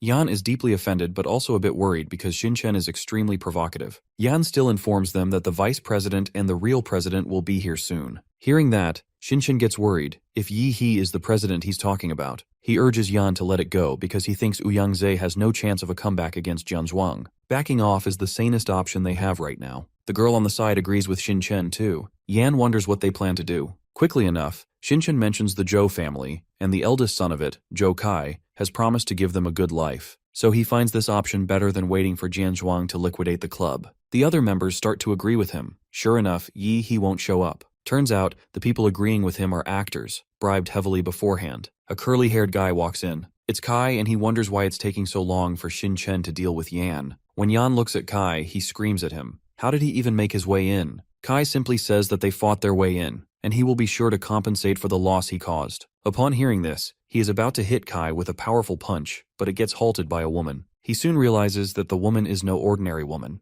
Then, the sponge-headed dude, Kai, orders the club to beat Yan up for his loyalty towards the club. According to him, he's of no use if he can't follow the orders. As the others move to attack, Yi He suddenly appears, having rushed over after hearing the commotion from the lower floor. In one swift motion, he grabs Kai by his curly hair and yanks him backward. Then, with effortless strength, he throws both Kai and the woman out the window. After kicking out Kai and his assistant, he turns to the people behind him. One of them stutters, begging for another chance as he admits that he was blinded by greed. He knows that if he gets kicked out of Dragon Blood as well, there's no place for him in the Hua City group. Ouyang walks forward and informs them that they won't be expelled, but their actions will be kept under strict surveillance. They are also suspended from all activities of the Dragon Blood Club for the week. Our hero looks angrily at the officers, and they accept their punishment. Later, the main officials sit down to discuss the club's investment and financial issues. Ouyang Ze suggests that Daxia recovery could potentially put them in the spotlight, but our guy proposes a more direct solution, defeating the threat of the Dragon Blood Club,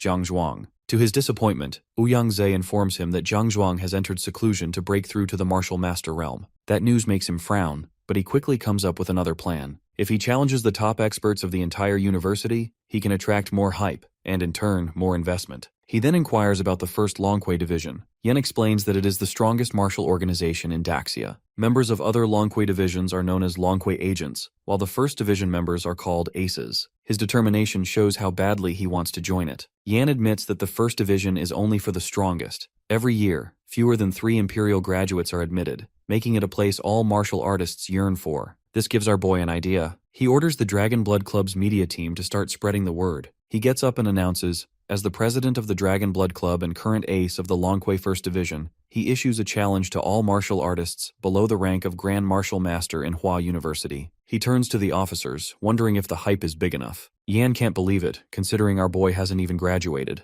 Yihe explains that he was directly recruited and didn't need to take any test. Ouyang wonders if he's joking, but our boy clarifies that he received the position the night before and that the documents will arrive in 2 days. Yihe thinks to himself that ordinary martial masters can be crushed easily, but the talented ones might take some effort. If our hero wants to fight a Grand Martial Master, he would have to use his time stop ability, but that relies on the element of surprise, and showing it off just for investment isn't a wise move. Ouyang quickly contacts the media team, and soon the news spreads everywhere. Nobody really knows our boy, so gossip runs wild. Many call him arrogant for being a freshman challenging others. When the news breaks that he joined the first division without taking any entrance exam, people start to wonder if the officials were simply charmed by his smile. After all, 99% of applicants fail. Most students are convinced that he used shady methods to become an ace. Meanwhile, the media campaign runs rampant, dividing people into factions. Some believe he's just a show-off, while others think he truly has the talent to be directly appointed without a test. His live broadcast gains massive attention, skyrocketing the club's popularity and investment flow. From a hospital ward, the beaten-up Kai watches the news, thinking this challenge is a death trap. Still, he's excited. There's a chance his rival might get killed. Finally, the day of the challenge arrives. Our hero makes a grand entrance from a helicopter, leaving the crowd mesmerized. The crowd goes wild when Yi-He stands in the center of the ring, quietly taking all the cheers and criticism as well. Casually, our boy waits for the first opponent. At the side, Long Tao realizes that this freshman knows how to hype himself up. The man beside this long-faced guy wonders aloud if he'd be going up. That Long Tao guy folds his arms, ready to ride this wave of exposure. Running towards the MC, Long Tao thinks to himself as an internet celebrity, there's no way he can miss the chance to not grab his sky-high traffic. Also, he believes that the first challenger never loses, so if he wins, he'd be famous overnight. Additionally, even if he loses and someone else beats Yi-He, he plans to step up later and claim that he is the one who exhausted our boy. Thinking all this, Long Tao moves forward. His body is covered in smoke as he yells and announces that he is a martial master of Second Dan. The entire arena shook as both the guys came face to face, but the fight didn't even last 10 seconds, since this big mouth got knocked out by a single kick on his face as he leaped to attack our guy.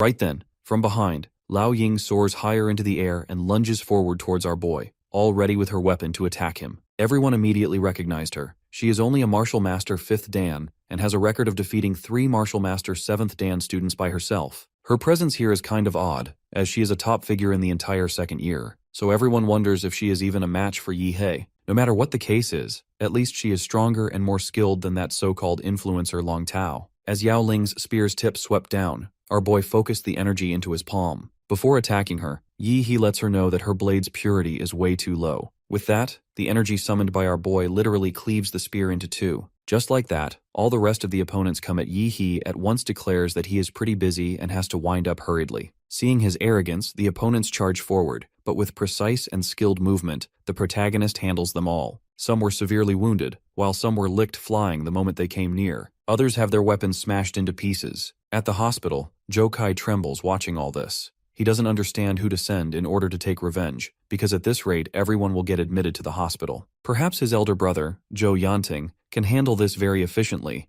but he is a stubborn blockhead who only recognizes reason. So he won't be doing shit to protect his little brother. However, right then, this guy smirks as an idea pops up in his head. Back at the battleground, the guys lying on the ground, all wounded, are ashamed, knowing that this is going to be a highlight on the school's pillar of shame, and whenever someone mentions Yi-He, they all will be reminded of this embarrassment. Abruptly, footsteps echoed in the arena, and the whole audience went wild, because Yang Ying had stepped in. A 9th Dan martial master expert who was in seclusion had come here. This guy is no ordinary martial master. As he has recultivated his realm of perfection, he can even fight and defeat ordinary grand martial masters. Everyone is excited as Jo Yanting inherited the powerful sun-blaze blood of his family. He is so strong that he once couldn't control it and would catch fire, so the family gave him a special suit and training to keep it stable. Stepping forward, the guy very respectfully acknowledges that his brother caused trouble at Yi-He's association, so his family will be compensating for all the losses. The protagonist could easily figure out that Yanting is not here for revenge and doesn't even look like a belligerent person, so his arrival here doesn't really make sense.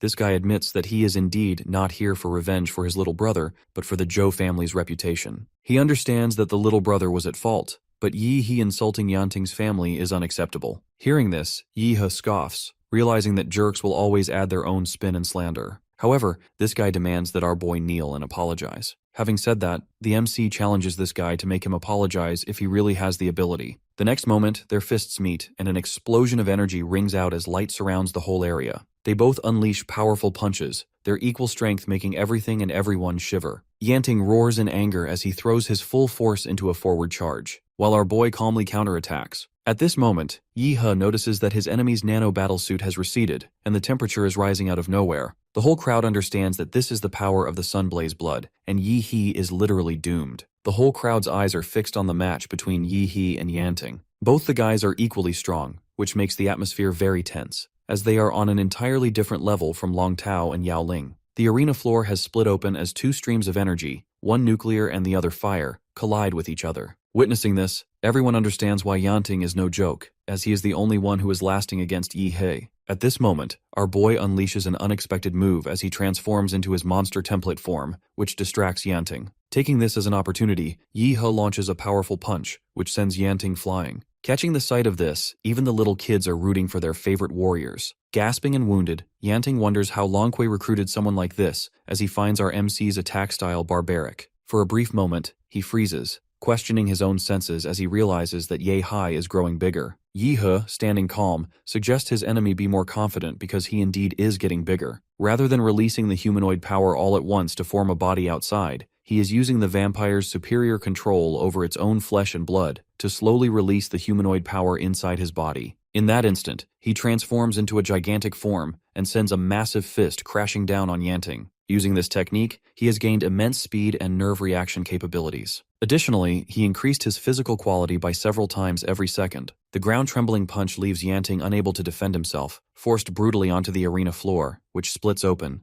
This power makes Yanting realize that this guy is way too terrifying. He always thought that his own bloodline was monstrous, but compared to Yi-He, it is nothing. Yanting's bones can literally no longer withstand our boy's power, and it seems that he will need to recultivate once again. However, right now he needs to get out of this situation. He dodges the powerful punch, leaps into the air, and changes tactics, relying on speed instead of strength, though Yi-He wouldn't let him go and turned in the direction of his opponent. At this rate, Yanting is furious. Immediately, his body tenses and a blaze erupts and engulfs his entire body. Witnessing this, everyone starts screaming, being thrilled as this heat energy is literally changing the whole atmosphere. This move of Yanting can literally kill our boy, but who can stop an angry bull? There are energy spheres of this blazing fire, and Blazing King tackles these with his blazing sun demon hand. These spheres have literally surrounded the Godzilla-like body of our boy. Still, Yi-He is not scared because he plans to use him to test his newly researched, self-created martial skill. With that, Yi He unleashes his ultimate move, the heaven-bombing dragon cannon. At that moment, a giant fireball fell from above, and he raised his hand, which turned into a Godzilla-like mouth, releasing a powerful beam of nuclear energy that swallowed the fireball. Yanting is left speechless as he realizes that he is going to die. At this moment, after going berserk, Yi He comes back to his original form, scratching his head as a figure appears in front of him, reminding him that he has gone too far this time. The principal descended, arriving in time to rescue Yanting. The oldie was on his way to see this amazing fight but ends up finding all of this. Chuckling foolishly, Yi He states it can't be helped. Without the principal on stage, the tournament feels less important, so he asks the principal to help him just this once. Sighing, the principal realizes that Yi He was messing with his teacher Gong Kei, who always called him dull. Thus, now he decides to personally support his tournament and announces if anyone still wants to challenge Yi He. Witnessing all this destruction and the protagonist's powers, no one even dares to say a word, and just like that, the principal declares our boy as a winner. Yi He stands proudly as the announcement echoed through the arena, declaring Yi He the winner, who has single-handedly challenged all the martial masters of the school, an event that will forever make his name legendary at Imperial University.